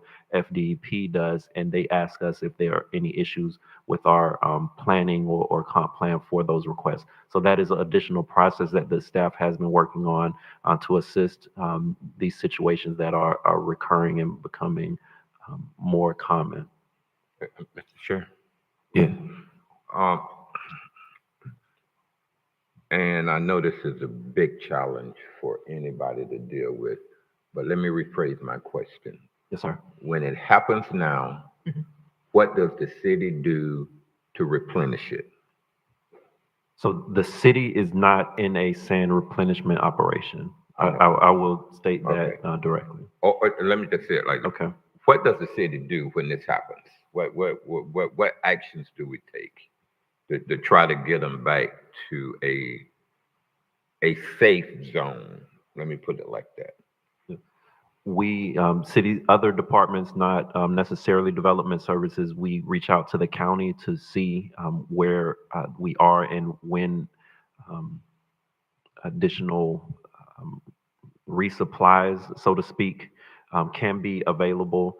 But we are largely in a kind of intermediary space with coordinating with the county through this interlocal agreement in these instances. These are private property, private beaches. This is not the city's public beach where we are the primary landowner responsible for that type of maintenance. So at the end of the day, it is a private condominium association that is in most cases dealing with this issue, but we do assist through our interlocal. So all of the beach area near condos are privately owned? There's the city public beach and the county public beach. I believe the rest of the shoreline along Singer Island is all private. I'm not aware of any other public beaches in the area. Okay, that's all I have. Sorry, Ms. Simon. No, that's sorry. That's great. It's the conversation we're looking for. So for this one, you see your 5 stars, pick the one that you rate this and add your comments for me as to how we can change it, fix it, make it great. So if it's If it was terrible, you put a 1 star. If it's wonderful, put a 5 star. If it's like, meh, it's all right, give it a 3 stars and figure out what's in between. Mhm.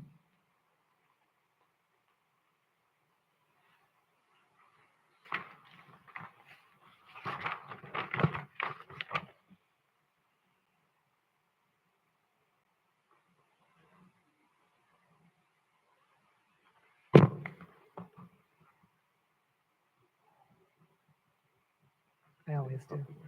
I always do. Mhm. Mhm.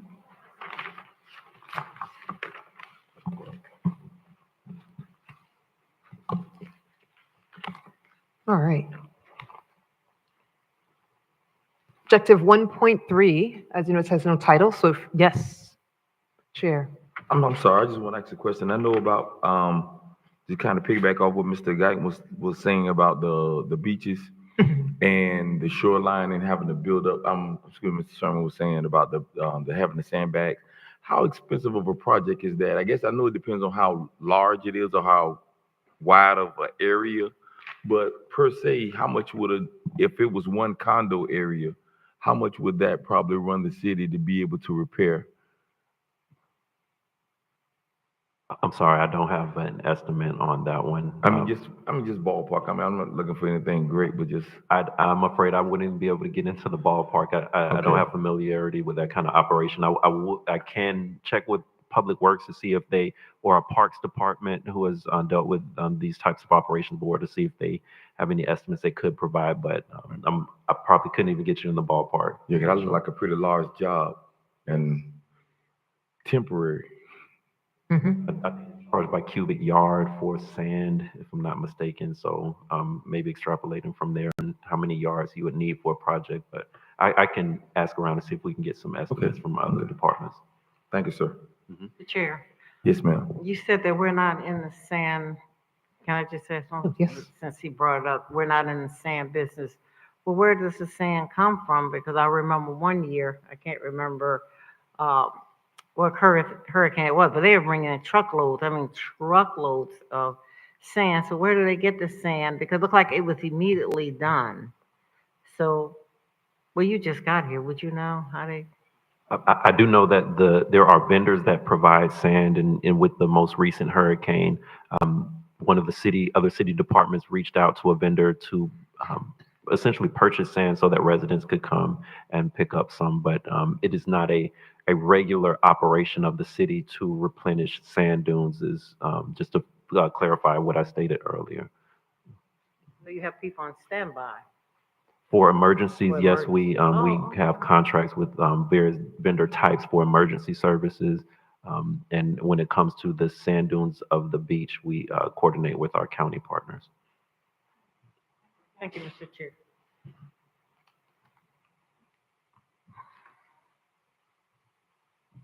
I think one thing to also say about that is it adds to, so the protection of all of this adds to our resiliency, and hence why we have to have that coordination with our county partners as we try to make that our coastline resilient throughout Palm Beach. So your So- partnership with the county, I get it, I get it. I get it. So objective 1.3, the city shall give preference to water-dependent uses along the Lake Worth shoreline designated for redevelopment as mixed-use commercial, historic property preservation, and ecotourism on the future land use maps, and shall prohibit, to the extent allowed in the Land Development Code, activities that degrade the natural functions and values of wetlands and marine ecosystem.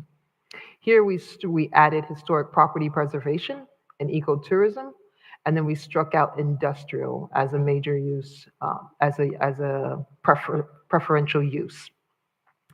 To the right is just an example, and it's not as clear here, but it's an example of a mixed-use commercial property use of how that would look, if that was a question from you all, on what that means when we say mixed-use commercial. So once again, what's struck out is what used to exist as our preferences, and what's been added in are underlined. Mr. Chair, quick question. Yes. In a nutshell, I know what eco is and I know what tourism is. Mhm. Coming together in a nutshell, what is ecotourism? Like an example would be like, we're hiking through the mangroves, something that's not going to harm the environment. So we're not adding on a type of tourism activity that's going to harm the environment, but something that's safe for our environment. So we would prioritize things that would promote the health of our ecosystem. Okay. Mhm.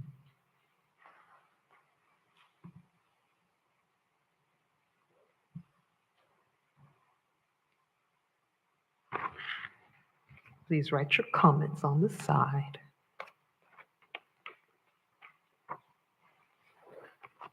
And we can share your ideas all, but it's that time. Okay. Next one is goal 2, coastal development and emergency management. It is the goal of the city of Riviera Beach to 1, restrict development activities that would damage or destroy coastal resources.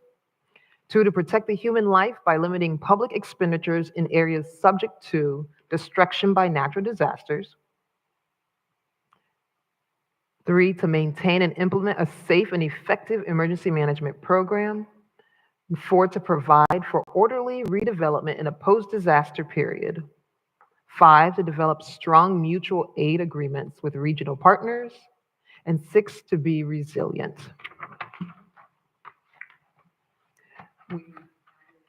We've added 2 more to this, which are 5 and 6 through our fire department. Felt like those were important for when it comes to emergency management. And then we struck out within the coastal high hazard area because the idea would be all throughout the coast.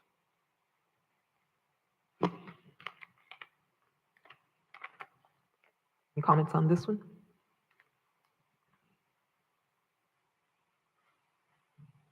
All right, we'll rate. Yes, Mr. Chair. I know what it means, but okay. for number 6, for the add-in for to be resilient, Mhm. just kind of expound upon that for me, just as far as the meaning that you have for it. Mhm. So it's actually part of a conversation where we were hoping that our consultants would help us have better term for that one. But what our team was, what our emergency management team is wanting to say is one of the things that we've found through our different natural disasters is that we're planning and trying to be preventive, but we already know when a disaster comes, and we're reacting to it because they're all different, right? However, what we'd like to work on as a city is to keep in mind is to be stronger. So putting in preventive matters, I think that's me, putting in preventive measures that would help us be able to bounce back faster. And so that's one of the things that we'd like to work on as a city is how do we bounce back faster and how do we prepare? Because we know disasters coming, we know things will be damaged, but how do we get back on our feet faster?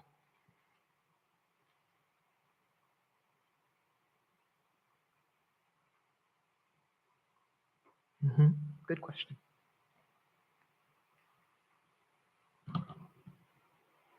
And I think that's a great comment to write. Expound. Right. I was going to say just what you said was what we should put. Put there? If I may add to that, in addition to bouncing back faster when a disaster happens, a big part of resilience is making sure that we develop and build in a way where we don't have damage and catastrophic issues as well. So if we have issues, we want to bounce back quickly and have processes and contracts and things in place to be able to bounce back. But we also want to make sure that future development is done in a way that makes sure that we don't have significant damage and build back and things like that. So that's a big part of resilience as well too. So that having those policies and translating it to our development regulations and building codes all help that if a storm comes, it's not a disaster, but an inconvenience more so. And that's what we're trying to work towards. Absolutely. Minimize losses.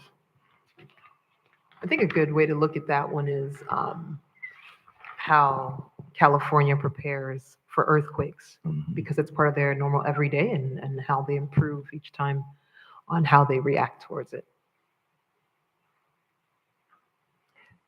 Oh. For purpose of time, I'm just reminding you all, and this is, when you read this, over this, and if you had any questions, we can go over it, but these are all existing language that has already been adopted, and we just felt that they were still fine. So as you notice, there are no underlines or cross throughs, so I'm just kind of going through.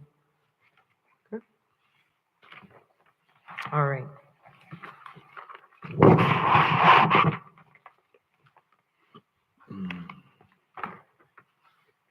Let's do it. Ready? Objective 2.5, climate change and community resiliency.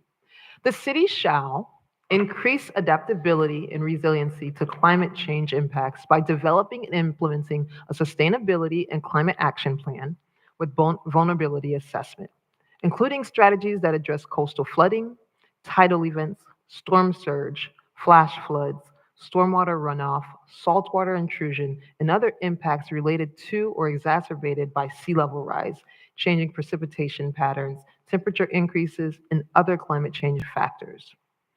What we struck out from this one was adopt and implement strategies which increase community resiliency and protect property, infrastructure, and cultural and natural resources from impacts of climate change, including sea level rise, storm surge, high tide events, changes in rainfall patterns, and extreme weather events.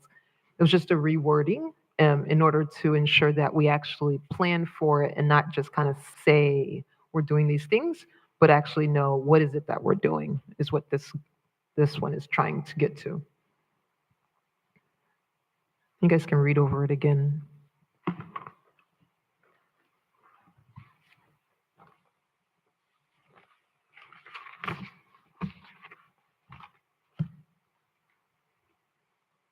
You think that part where we have for number 6, where you wiped out the part here with community resiliency and protect property, infrastructure, and cultural and natural resources from impacts of climate change, could be implemented for number 6 on the previous one, and that would basically clarify that since you eliminated it from this. And it'll give more further clarification for number 6. So I make sure I'm understanding and getting it correct. So what was struck out? Right, just the community resiliency and protect property, infrastructure, and cultural and natural resources from the impacts of climate change. Excellent. You stop there and then. Grab that and put that as number 6. Right. Yep.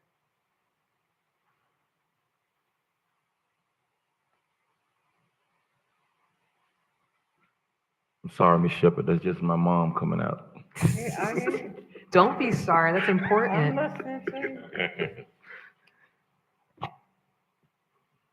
Go ahead and rate that one. Decide how you like that one. And thank you for that good find. Just a question. Yes, ma'am. In the case of a storm,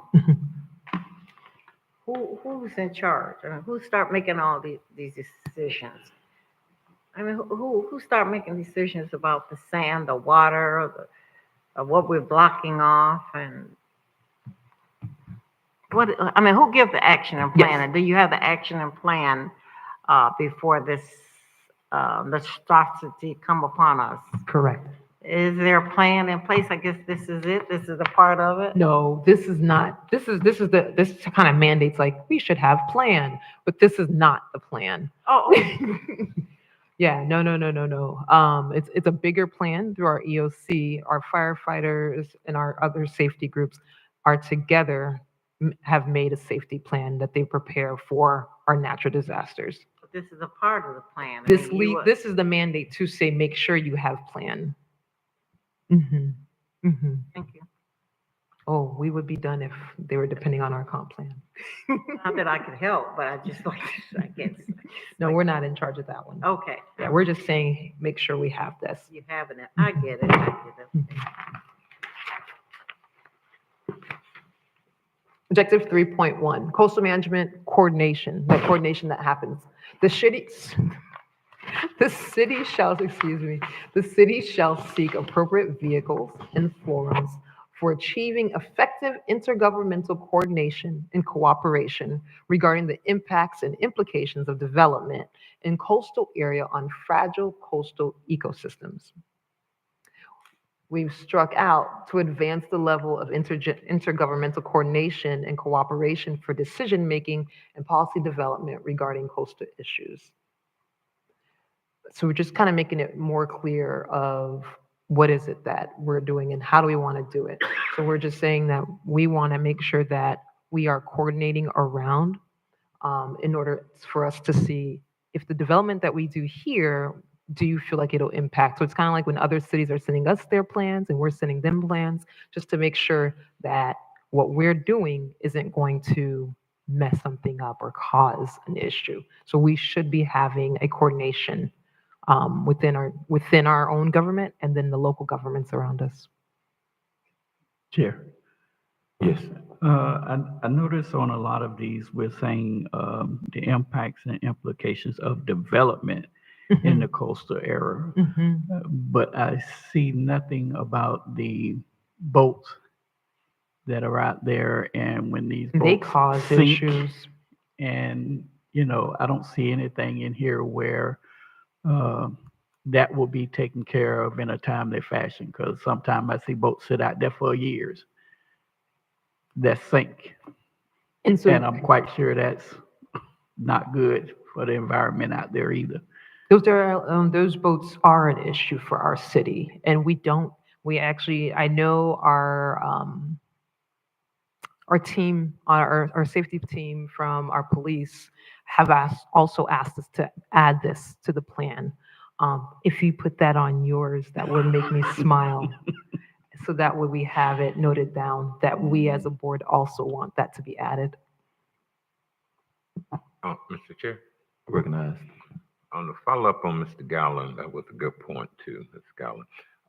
Do we coordinate with the National Guard on some of these issues? Correct.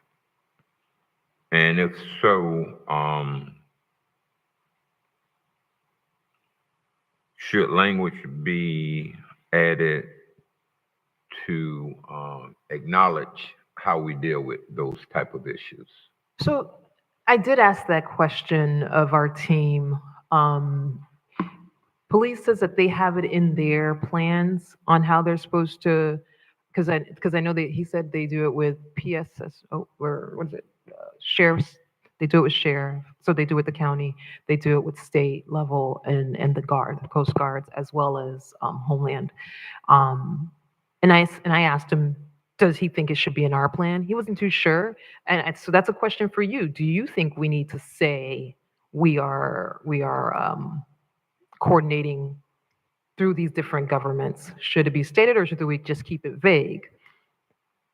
Mr. Chair? Yeah. Yes, our plan is not only read by us,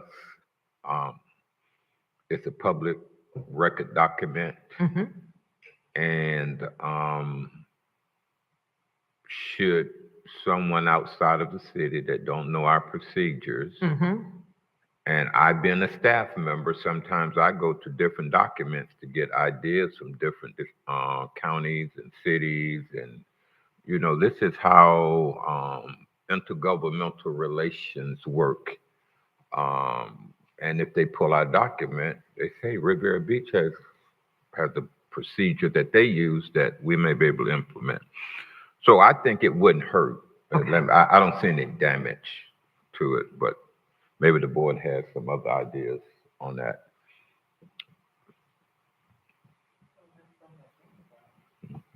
I think it should be added. I've had an issue. I don't go to the beach, but I do cross the bridge every now and then, and to see boats sitting out there, that's and just like I said, I know it's some that used to be out there, and it's been out there for years, Still there. and it's still there, and it's ridiculous. We got a beautiful beach out there. People like to go snorkeling and all that stuff, and then we got boats that sink out there, and they sit out there for years. Who's responsible for it? if it's gonna be the police department, I think it's still something that we probably need to have listed in this comp plan so that people will know that this is what we do in that case. Mhm. Excellent. Um, have we written this down under my comment section? I wrote it down. Everyone that thought this was a good idea? Mr. Guyton? That's a good idea, All right. so think about. Mr. Guyton, in the situation for that, for what you guys were discussing, who will be responsible for that? And when, who, will Riviera Beach be So- responsible for that? Riviera with the county identifies what's out there. County, well, let me see. I forget how you said it. I think Riviera will tag them. Right, It's a costly measure. Right. And the county pulls it out or something like that. I can't remember it exactly. I can find out for you. but it will I'll write incur it down. a cost to the city though. I think it depends on if it's in our waters or if it's in county waters. Got it. I can find out for you. I don't Okay. want to answer for them. Okay. Yeah, yeah. I did ask that question. I just can't remember the answer. I think that, Mr. Chair, Yes. I think it would be a jurisdictional issue. Whoever jurisdiction it's in, if it's, like she said, county or state or, other waters that other agencies can help. There was a question I had, but I forgot now. We can keep going. Remember to rate it. Especially since we said we want to add a whole bunch, we want to add a couple things here and there. You know, make sure you do the appropriate stars. And I'll be like, it's a 2-star because it's missing this language, yada, yada, yada. It's an eye opener, I think. I don't think we're really missing anything. It's a great eye opener. It is. I think I learned a lot about it, trying to figure it out. Who is in charge of all this stuff that we see every day? We get an eye opener, I guess, about it, which is good.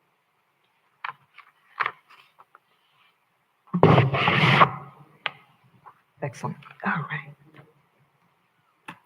We've been trying to do this for 2 months. We are finishing. All right, conservation. Goal 1, we made no changes, but I do want to read it so that way we understand what the objectives are related to. To preserve, protect, and enhance the city's natural resources, encourage the highest possible environmental quality, and maintain best long-term management of natural resources.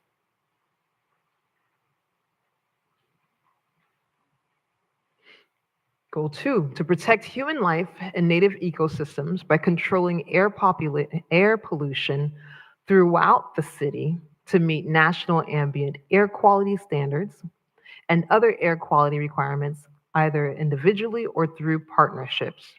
We struck out through initiatives for protection of air quality.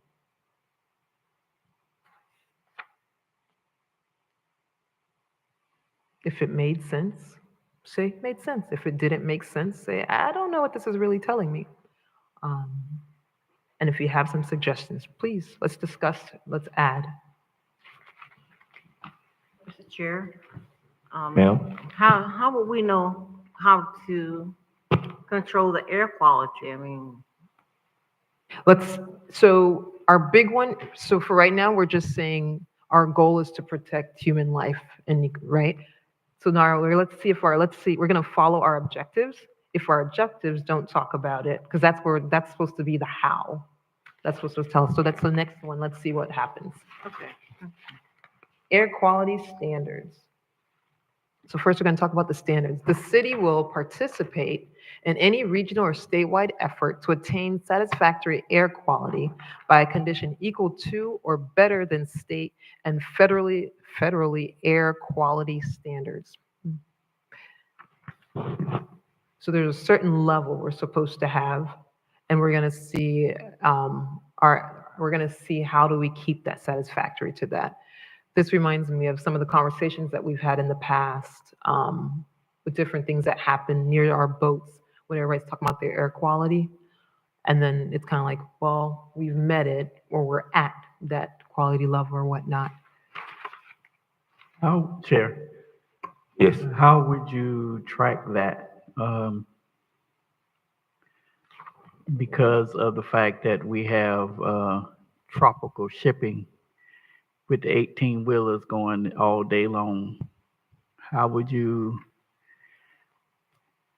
check and make sure that the air quality is being protected and or doing whatever it's supposed to be doing? Because we got these, just like we have these trucks that's going up and down the road every day, all day long. And I can tell you now, some of them are not taking care of those trucks and they smoke like I don't know what. So, So I think where we are as a city, and where we are as a city, it's going based off of what are we required to do. And so it's like during the random checks, I actually don't know all the ways that we check, especially at our port, how that works with our area. I know we have ones that our fire team goes and does occasional checks, the maintenances that they do to ensure our air quality is going based off of what's required to us by our region and our state. But for our port area, I actually don't know that answer. I can find out for us because I think that is an important question. well, I know it was brought up a lot when they were expanding MLK. So that was one of the reasons why I brought that up. Because I didn't know that. I didn't know that history.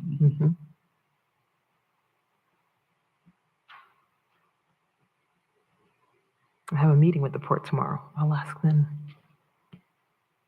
I know Mr. Chair, they brought up something Thursday at the port, Margaritaville. They're just letting the ship, the smoke and whatever. Coming out of every time? Yes, they want to see if they can get the portable plug-in where the ship would just lie doormat rather than that smoke and steam and all that came up.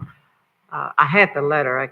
I can't remember too much of it, but with all that smoke, they said get down in our system, getting on that ship and getting off, I assume, we consume a lot of that pollution. It's soot. Yeah. And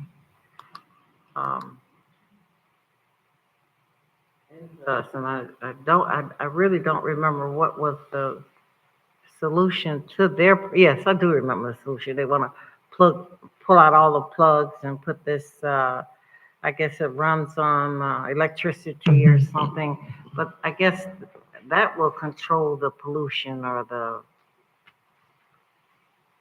stifling in the air. I never thought about it till I heard them talk about it. Even on the ship, you still feel the steam and I think the particles are coming into our lungs either way. Yeah. I'm going to find out. I would think that would be important really to look at. Oh. I have to give you the letter. Okay. Bring the letter. Yeah. But you're going to write that on your paper, bringing Yeah, the you need to letter. I just read it the other day and Excellent.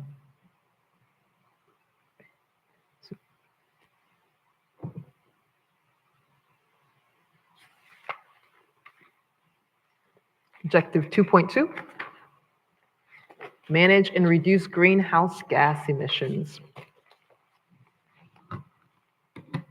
Facilitate a shift towards using alternative forms of energy, such as support for solar energy systems, electric vehicle use, and other alternative vehicles in transit. Remember, a reminder that the goal was air quality. And so one of the ways that the how is to facilitating as a city, the shift towards using alternative forms of energy.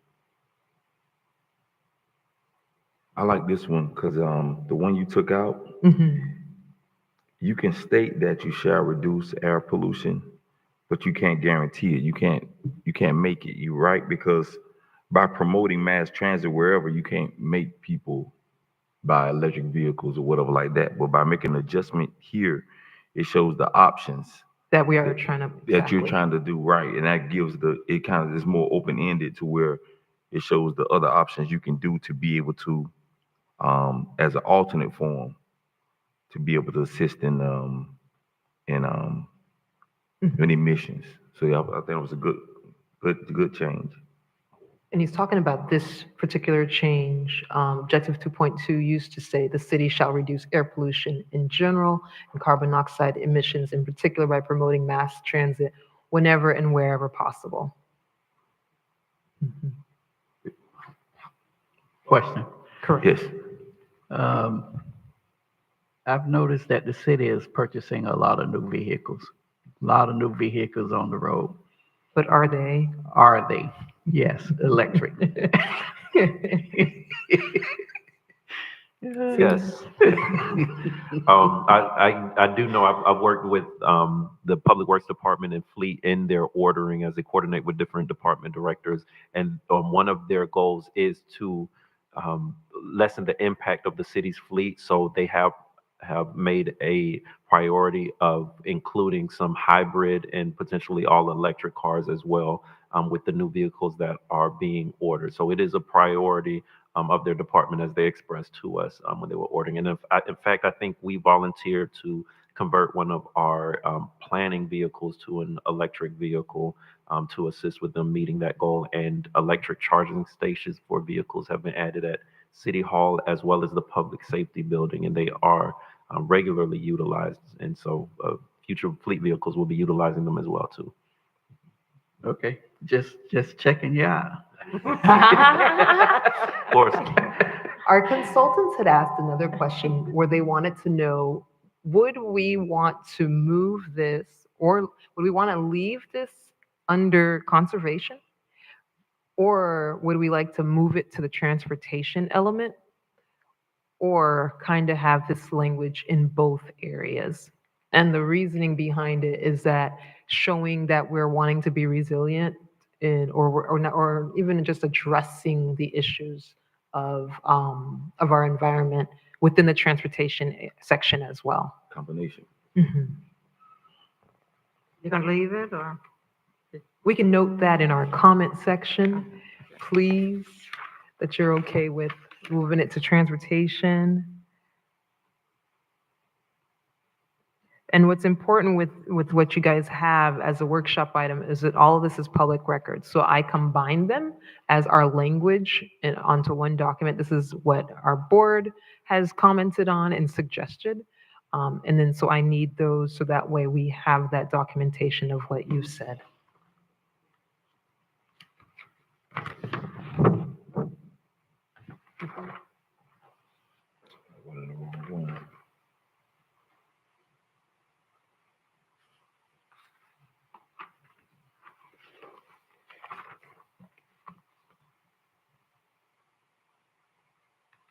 You guys are doing great. We are like more than halfway there. We have, I'm so excited by you guys. Goal 3, protection of native communities and ecosystems. So we cross out to conserve, appropriately use, and protect the natural functions of native communities and ecosystems. And we're requesting that we say strengthen protections, expand restoration initiatives, and ensure best management practices for existing natural systems to minimize the loss of critical habitats and resources such as the wetlands, seagrass beds, mangrove forests, coral reefs, fisheries, and urban forests.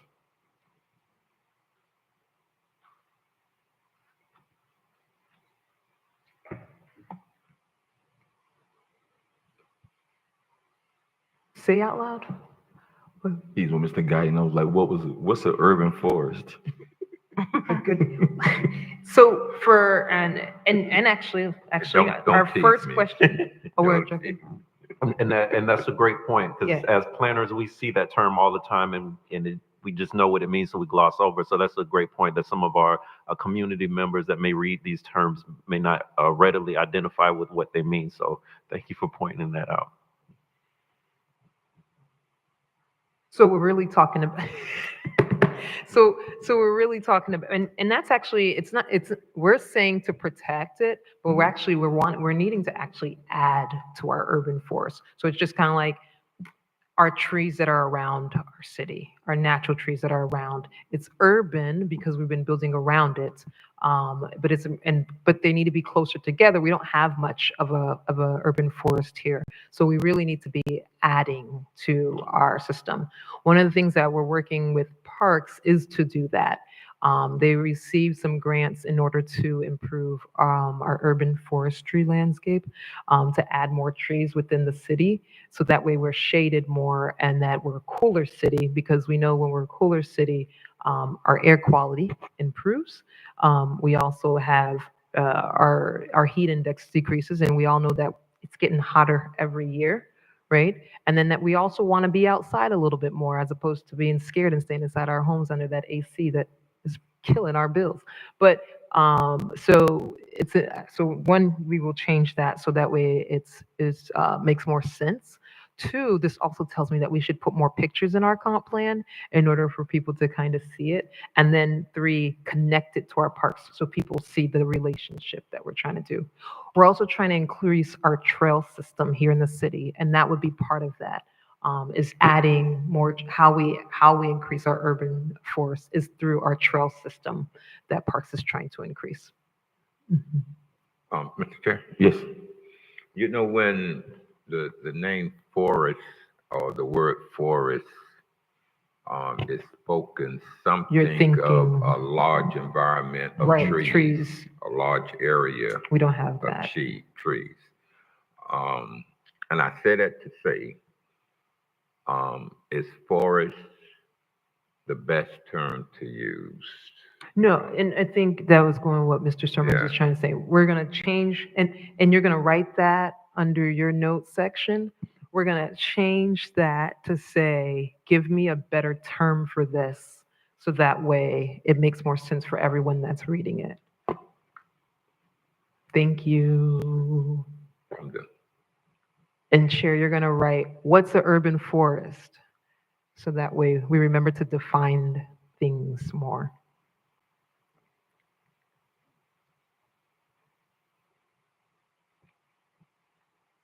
Excellent.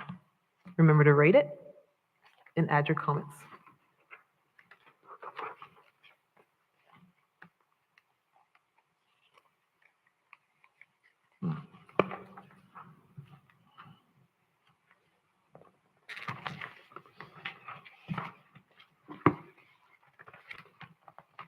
How many more pages do we have? Counted that too. I think it's like 5. And we're gonna have a discussion after this about, well, I'll bring it up under my comment. Okay. So let's move faster. Yeah, let's do it. All right. Objective 3.1, Native communities and ecosystems.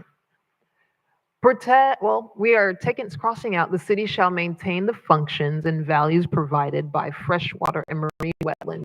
So there will be no net loss of wetland functions and values due to development or other activities.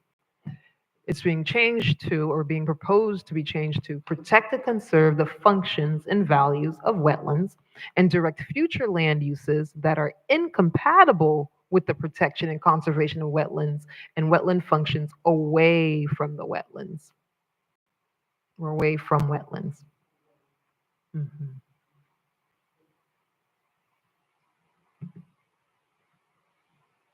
Go ahead and rate it.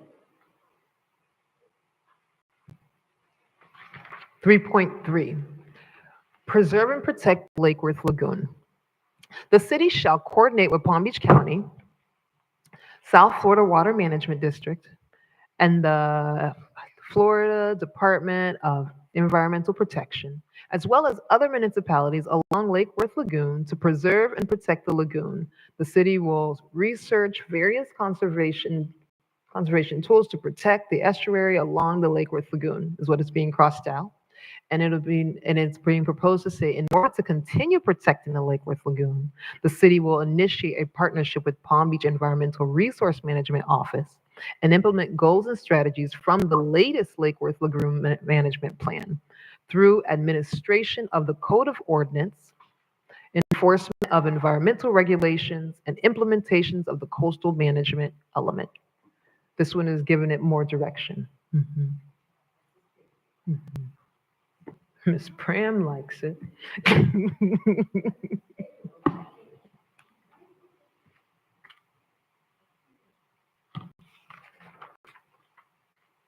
No comments on this one?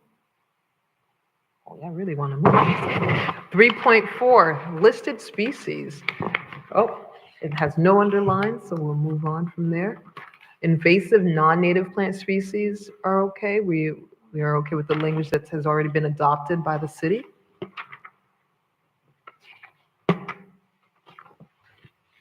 So we're looking at doing a change to objective 5.2, regulations and mitigation.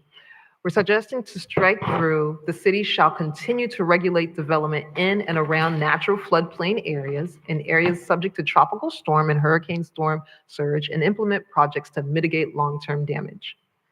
We are proposing develop regulations that incentivize the use of nature-based approaches where feasible, and streamline the regulatory and permitting environment to facilitate use. Make any necessary updates to various local and regional plans to ensure alignment and reduce potential barriers to facilitate the expanded use of nature-based solutions. Plans that should be reviewed include, but are not limited to, the comprehensive plan, land use plans, stormwater master plans, hazard mitigation plans, and transportation plans.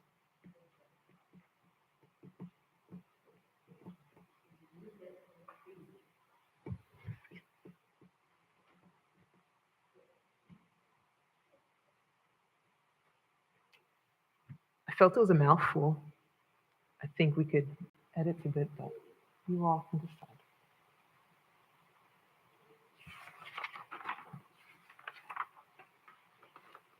Five 5.3, advance energy efficiency and conservation. Advance energy efficiency and conservation through technological solutions, behavioral strategies, and policies in order to reduce greenhouse gas emissions. So this is very close to what was earlier, but it looks like we're talking about through everything and not just our transportation network. Next one is support.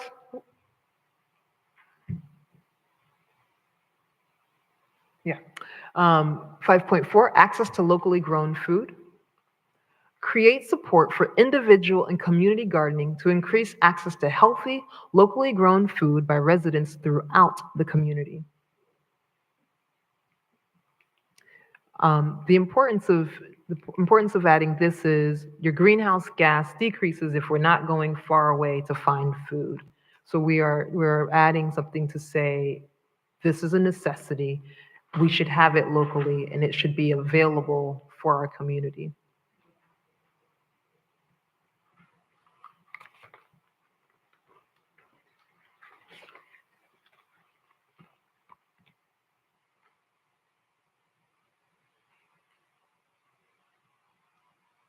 Relating to our fisheries and our waterfront access.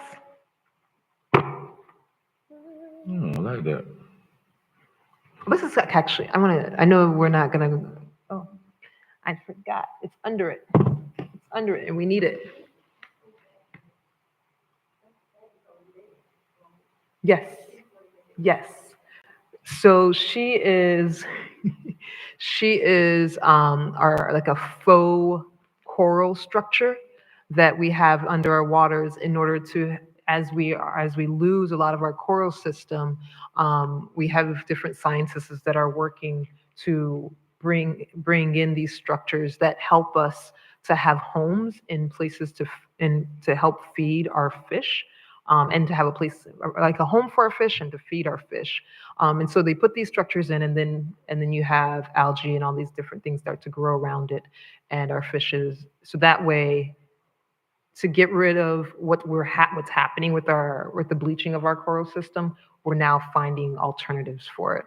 This is through a science group called 1000 Mermaids that cities partner up to put these structures within their area in order for them to become more resilient as our coral system is vanishing, especially through the heat rising in our ocean systems that's destroying our coral reef. What's below it is the actual language is what we're looking for, and I forgot to animate it correctly. Mr. Sermon, that should have been our mascot. Over the Sergeant Major Fish? Okay. I'll send word up to our administration. Sergeant Major Fish. Never heard of. Of a sardine? Of sardines. I mean, that's, Objective 6.1, no comments. Objective 6.1, preserve fisheries habitat. Protect, restore, and ensure the sustainable use and management of interdependent coastal habitats, including coral reefs, seagrasses, mangroves, and wetlands to minimize climate change impacts to the city's shoreline and waters in its jurisdiction. Improve water quality in habitats such as our seagrass and mangroves that support fisheries in order to minimize climate impacts on fisheries. And then we have policies to support this.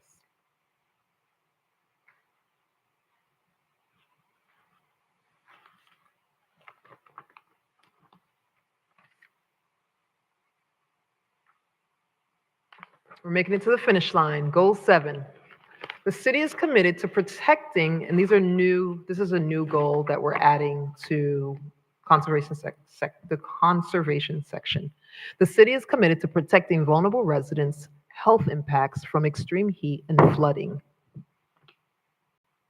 The objective to understand and communicate public health risk associated with climate change.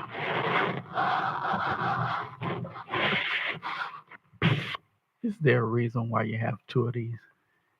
No, I wanted to move all the goal 7 onto one page, and I just forgot to delete it from that bottom section. Okay. I just noticed it too, and I was like, I thought I got rid of you.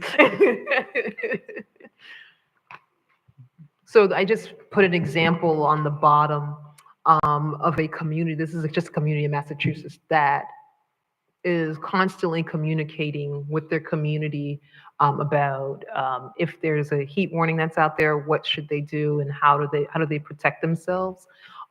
Just as things change, and we're here in Florida, as things change, how do we help our residents understand what should be done? Is there a heat advisory going on right now? Or should we be staying inside right now? And things like that. And so this is one aspect that we want to add into the work of the city for communication purposes. Mr. Chair? Yes. I'm sorry. Number 7, can we very quickly, I just want to No, make a don't be quick very point. quickly. It's fine. Oh, yeah, We're here we're all gonna be very night. quickly. It's getting late. We're gonna discuss that. Go I for it. don't believe in these marathon meetings. Because the goal 7, Yes, let's go to the goal. the city is committed to protecting vulnerable residents' health impacts from extreme heat and flooding by coordinating with human services. I think that needs to go. How are we doing this? Yes. Did you write this down for me, please? By coordinating with ... Yes. Palm Beach Health Department, or it's usually the health department that leads those. Okay. Mhm. And Mr. Chair, if I may? Yes. I know Ms. Simon is emphasizing the importance of writing these notes down, but this is a part of the broader strategy of how staff is ensuring that we're not only going out to you all in the community, but documenting the number of comments and response and feedback that we're getting on this comprehensive plan. So when she and other staff go to pop-up events and city events, regional events, we have tables and we have these same forms with the same scoring cards so that members of the residents of our community and interested parties can provide comments and ratings on these same items and goals and objectives, so that once we do compile all of them and integrate them into our plan, we can say and have the documentation for the amount of outreach that has taken place for this plan. So it is part of an outreach strategy that we hope you'll appreciate as we go out to you all and our community for this next comprehensive plan. Absolutely. And I would like to compliment you guys on behalf of the board for putting together an outstanding outstanding program to be able to get our suggestions on what you're doing and what we're going to do to better our city. So definitely, man, we appreciate what you're doing and getting our ideas and our feedback, and again with us and also the community. So we appreciate it and thank you for putting in the hard work. Thank you. Thank you, Ms. Simon. No, thank you, team. Tomorrow, I want to add on, tomorrow we're going to be at Trick or Treat happening here at the Marina. So we can be hanging out with trick-or-treaters, but also getting their input for the comp plan language. So join us. Madam Chair, now you know it's getting cooler and we will start in our garden at Davis very, very soon. So since the one that's going down Barracuda Bay, Barracuda Bay. kind of like you all to come over and kind of That sounds excellent. be with us a little bit in that garden, because we do have nice vegetables over there. Yes, you guys And I do. know And you you've guys seen have them. sugar canes Yes. that no yes, one you else will. has. Make sure that the residents don't feel like they've lost anything for Barracuda Bay, but come over in the one on 10th Street. Come be a part of us with I like that. this garden that we will start. And it's getting cooler, so in the fall of the year. we Perfect will be time up there. to- Yes, it is good. Yes. Thank you. Can I do a plug? Is that okay? Sorry. I do want to do a plug. So our Arts in Public Places program has begun, and we have a website and all, and I did not bring a PowerPoint. I do apologize. But you can see us kick off tomorrow at Trick or Treat. It's happening here at the Marina, starting at 5:30. So we are starting to survey our population. So when you all come out for your candies and diabetic safe candies as well, you can join us to tell us what kind of art would you like to see here at the city, and you'll start to see us promoting it on our streets as well. That is all I have for you all today. Well done. So thank you. Job well done. Very good.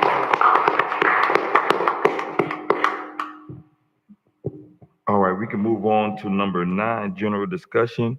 Planning and zoning comments. I see it's not included here, but I'm pretty sure we do this every time. So Chair. planning and zoning comments? And we also have 2 public comment cards. Yes.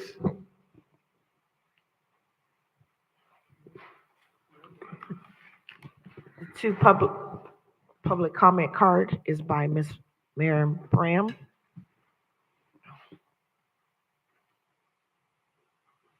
Graham, Riviera Beach. I'm gonna try to make it brief. I was taking a whole lot of notes, okay? But I would just like to say this, she did an excellent job. She covered all of the elements that is to be protected in governing our coastlines. What is important to us as a city to maintain that ocean, that shoreline, because that ocean is our oxygen, whether you all know it or not. It gives us what our breathing mechanism that comes out that ocean. And I'm a firm believer, all creatures great and small, Miss Bram will say, and she will continuously to advocate in that area too, for the well-being of what makes us a natural and what makes we as habitators too, as well as out in that ocean there. I believe in protecting those mangroves. They're important to that ocean out there. I believe in the creatures there, the mammals that should not be entangled in all of those wires and stuff. I believe in the restoration. I know for years that we've always partnered with Palm Beach County for that dune restoration. And it was $500,000 one time. It was $500,000 that they did supply, sand. That's Mother Nature. It is nothing that we can do about it. A lot of times people like to say, well, you shouldn't live there. You should live where you desire to live. But we as a city, we have to put all of these safeguards in here, not just to protect our coastal lines, but our communities as well.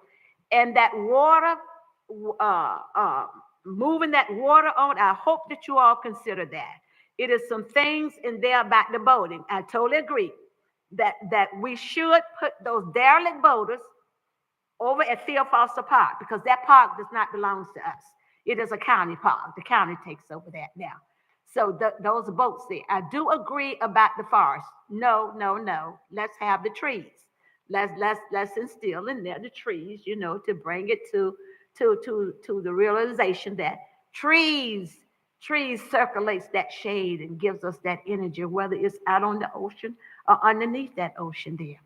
And it was some other things that was there. No, do not build in that ocean. Have no building whatsoever out in that ocean, not even on the shorelines. I am totally against that. If you can't build on land, then you should not destroy the habitat of what does not belongs to us. It helps us to survive. So I am very, very pleased with this, and you did an excellent job. And please move on the water facility. Thank you, Ms. Brown. Next speaker. Ms. Mary Brown. Yeah, she had two comment cards. Just very quick. Are we on public comment cards? Yes, ma'am. Okay. Trick-or-treating is tomorrow night. Kids and adults, you can come in your costume or just come natural.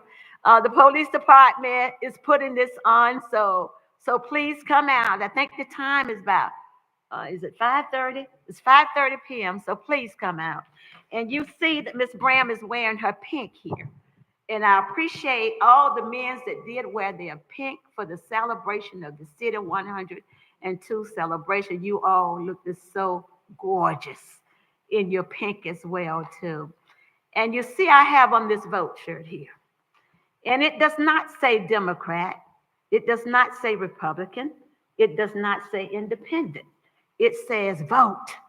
We're asking you to get up and vote and to make your vote count and to look at what is real and what is not real and to bring some sameness somewhere, because our society here is up against the wall here. And I'm going to say this to the men.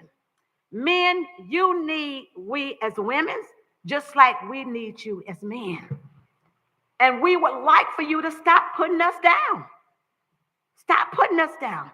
You need us. 9 months we carried you. And we'll continue to carry you throughout your life. We are the groundbreakers. So please stop putting, because when you put one down, you put us all down. We don't do you like that. We run and we try to rescue you. So Ms. Bram say, take into consideration, make your vote count. Make your vote count. I'm not standing here telling you who to vote for. Ms. Bram say vote. And Ms. Bram say make your vote be wise, like the wise man. A wise man will always know what direction and what head level and what direction that he would proceed to go. So I'm asking, I've been all over the territory, so this is what I've been saying, encouraging everybody to get up and vote. Mm-hmm. I've been registering, I've been all everywhere, Jupiter, Belgrade, Cloris, and Boca, everywhere, just encouraging and just educating the people, because I come to find out people are just lost. Mm-hmm. They don't know. They really do not know, because they are not engaged like Miss Brown is. Oh, thank God for that. And I know that the people do appreciate Miss Brown, because you've shown Miss Brown for all of these years here that Miss Brown has been out here. That's why she's Citizen of the Year, which she wrote recipient, community liaison. Every community respects Miss Brown. And I respect them too, because I am a people's person. I take nothing. Nobody can ever say that Miss Bram has ever stood anywhere and asked for anything for herself. She has always asked for the people at hand, because that's who I am. That's my generation of lineage. And I comes from a well-respected, rounded family that believe in exactly what Miss Brown believes in as well. Because I come to serve and not to be served. And I don't like foolishness. Nobody can ever say that Miss Brown has ever been engaged in foolishness, because that does not knock at Miss Brown's door. And yes, we will proceed. We do want the water plant built. I've talked to the business and stuff too. What we want to do is move on. We want to get it built, as well as the residents. What was there was then, but it's procedures and processes and that is being implemented and put in place. So I thank you all this evening. Thank you. Thanks again, Don't Ms. forget Brown. tomorrow. Thank you.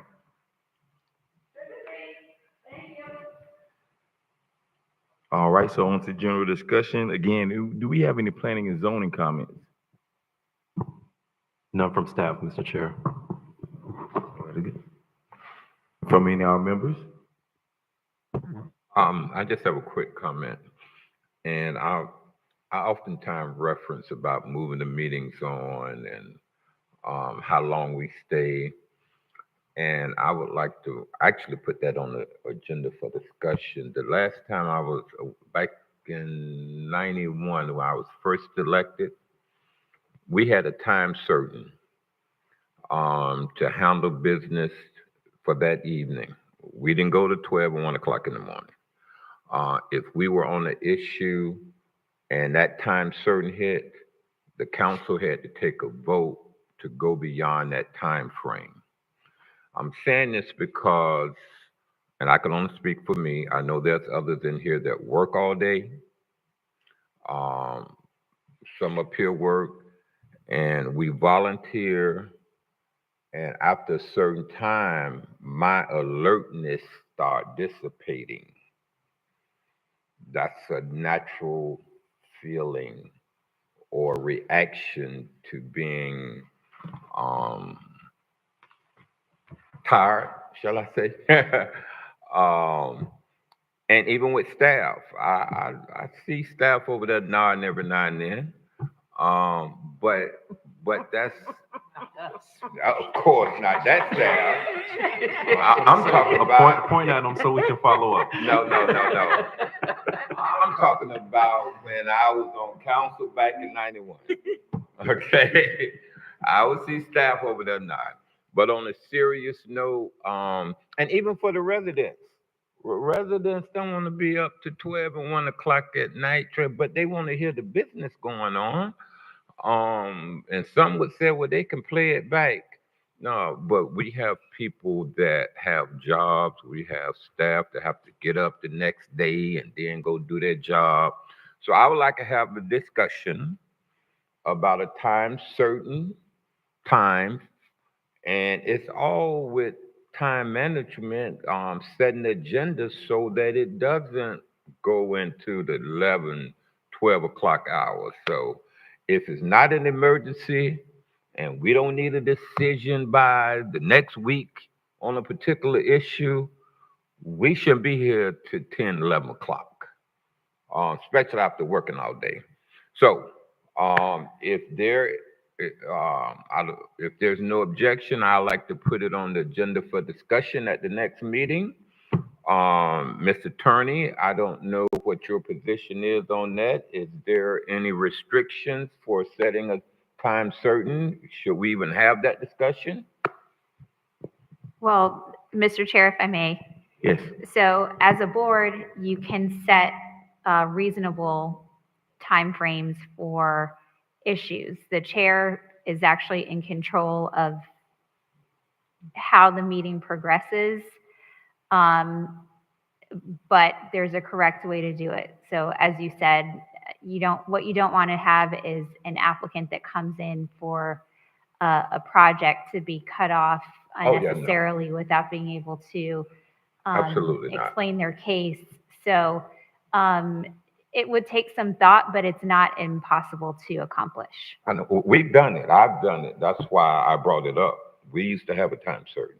And certainly we would give applicants all of the time they need, but we will make sure not to overload the agenda so that if there is a long discussion that we anticipate, and we can anticipate some of those projects that are controversial, we just adjust the agenda accordingly.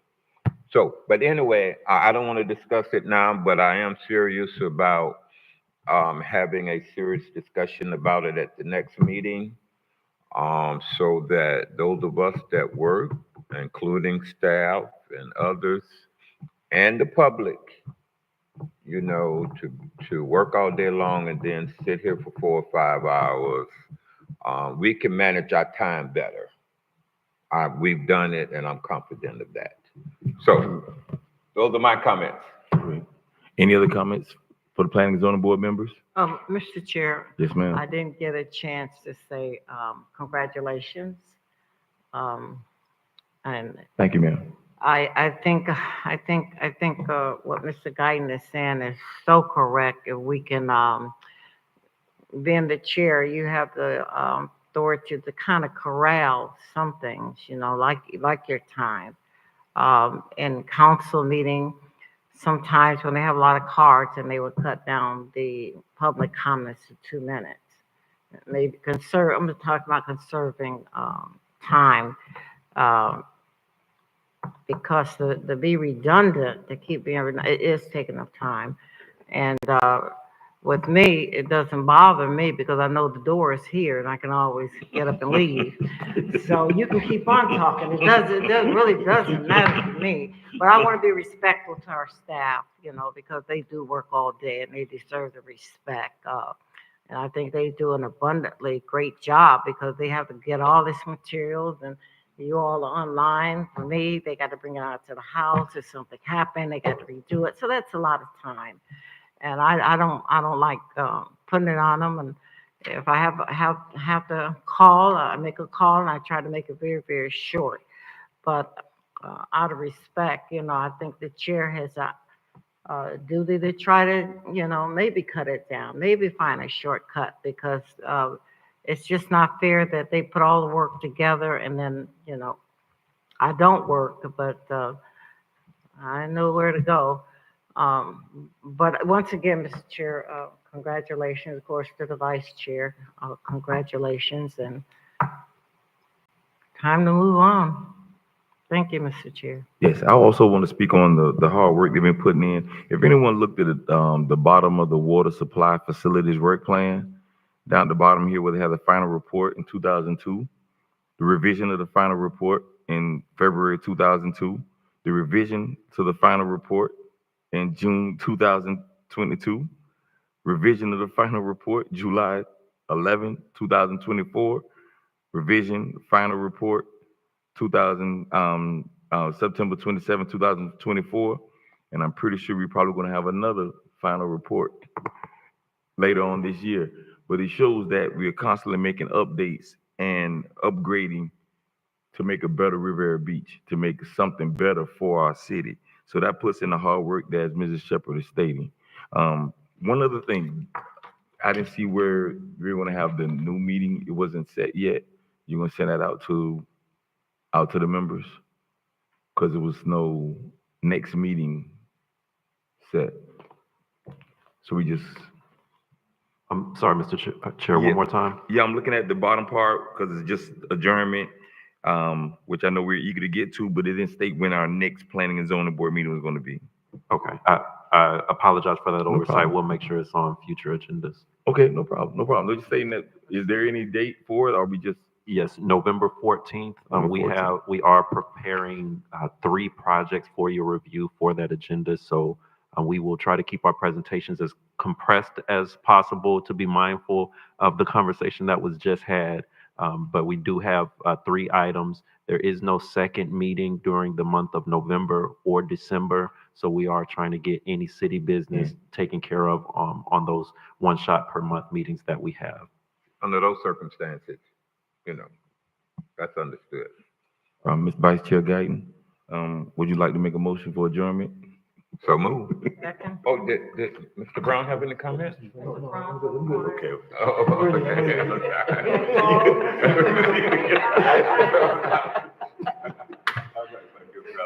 I get the call. Yeah, absolutely.